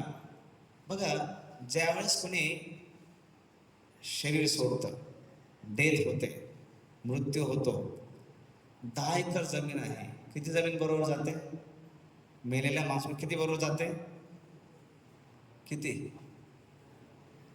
2-4 गुंठे जात असेल ना, किती जाते, किती एकर जाते, 0. 5 लाख बँकेत बॅलन्स आहे, किती बरोबर गेले, 0. मोबाईलमध्ये 5चे नंबर आहेत, किती बरोबर गेले, 0. 0 अधिक 0 अधिक 0 किती झाले, 0. शून्याच्या पुढे 1 जोडला, 1 शून्याच्या पुढे 1 जोडला, किती झाले, 2 शून्याच्या पुढे 1 जोडला, किती, 3 शून्याच्या पुढे 1 जोडला, किती, 1 म्हणजे कृष्ण. 1 म्हणजे कृष्ण, भगवंत जीवनामध्ये जोडायचे आहे, नाही तर मग जीवन जे आहे शून्यात जमा होऊन जातं. 1 जोडला, काही कमी करायचं नाही, काही सोडायचं नाही, फक्त जोडायचं आहे. भक्ती करणं म्हणजे किंवा गीता समजणं किंवा गीता साक्षात्कार करणं म्हणजे काही जगात सोडायचं नाही, फक्त जोडायचं आहे, की मग जीवनाला तो आकार येतो, जीवनाला ते मूल्य किंमत प्राप्त होते. यासाठीचे भगवद्गीतेचं ज्ञान आहे. हरे कृष्ण कृष्ण कृष्ण हरे हरे, हरे राम राम राम. खूप खूप धन्यवाद. मी समजू शकतो की किती मोठी तपस्या तुम्ही करत आहात. नाही, 2 तास गोष्टी डोक्यावरून जात आहेत. पण तरीही डोक्यामध्ये घालण्याचा प्रयत्न प्रत्येकजण इतका कसोटीने प्रयत्न करतोय की काहीतरी जाऊ दे, काहीतरी जाऊ दे. आणि खूप चांगल्या प्रकारे तुम्ही रिस्पॉन्स देत आहात, प्रतिसाद देत आहात ऐकण्याचा. मी ही कल्पनाही करू शकत नाही बाहेर केवढे तरुण विद्यार्थी एकाच वेळेस भगवद्गीता ऐकण्यासाठी तयार असते, कारण की हे विषय जे आहे अनेक वर्ष ऐकून ऐकून समजायला तयार होतात. पण तुम्ही एकदम यंग एजमध्ये ह्याचा स्वीकार करण्याचा प्रयत्न करत आहात. नक्कीच भगवान तुम्हाला याच्यासाठी हे एक तुमच्या जीवनाचं एक फाउंडेशन आहे. एक लक्षात ठेवायचं की शिक्षण मिळालं, डिग्री मिळाली, पदवी मिळाली, पण त्याच्यावर चरित्र जर नसेल ना, तर सर्व काही जे आहे, कधी कधी मोठमोठे लोक होतात, शिक्षण घेतात, सर्व करतात, चरित्र नसल्यामुळे समाजाला जे द्यायला पाहिजे ते देऊ शकत नाही. उलट समाजाचा कधी कधी घात केला जातो. म्हणून छत्रपती शिवरायांच्या जीवनात आपण बघतो की त्यांच्याकडे क्षत्रियत्व होतं, कला होती, पण त्यात संस्कार होते, चरित्र होतं. त्याच्यामुळे आज एवढ्या वर्षानंतर 400-500 वर्षानंतर सुद्धा पूजनीय आहेत. तर जी व्यक्ती चरित्रवान असते, ज्याच्याकडे चरित्र, ती व्यक्ती समाजामध्ये थोर बनते, महान बनते आणि पूजनीय बनते. तर प्रत्येक विद्यार्थी जो आहे समाजासाठी एक आदर्श असला पाहिजे, एक पूजनीय असला पाहिजे. तो जगाला मार्गदर्शन करू शकणारा असा व्यक्तित्व जे आहे इथून बाहेर पडलं पाहिजे, अशी मॅनेजमेंटची इच्छा आहे. हरे कृष्ण, धन्यवाद.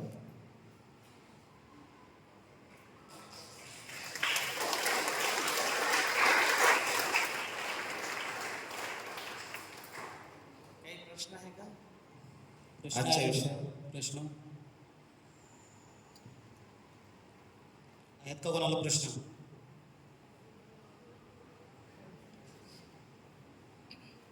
आहेत का प्रभूजी? मीच एक विचारतो प्रश्न. प्रभूजी, ज्या पद्धतीने तुम्ही आपण सांगितलं की आत्माला आपण जाळू शकत नाही, तर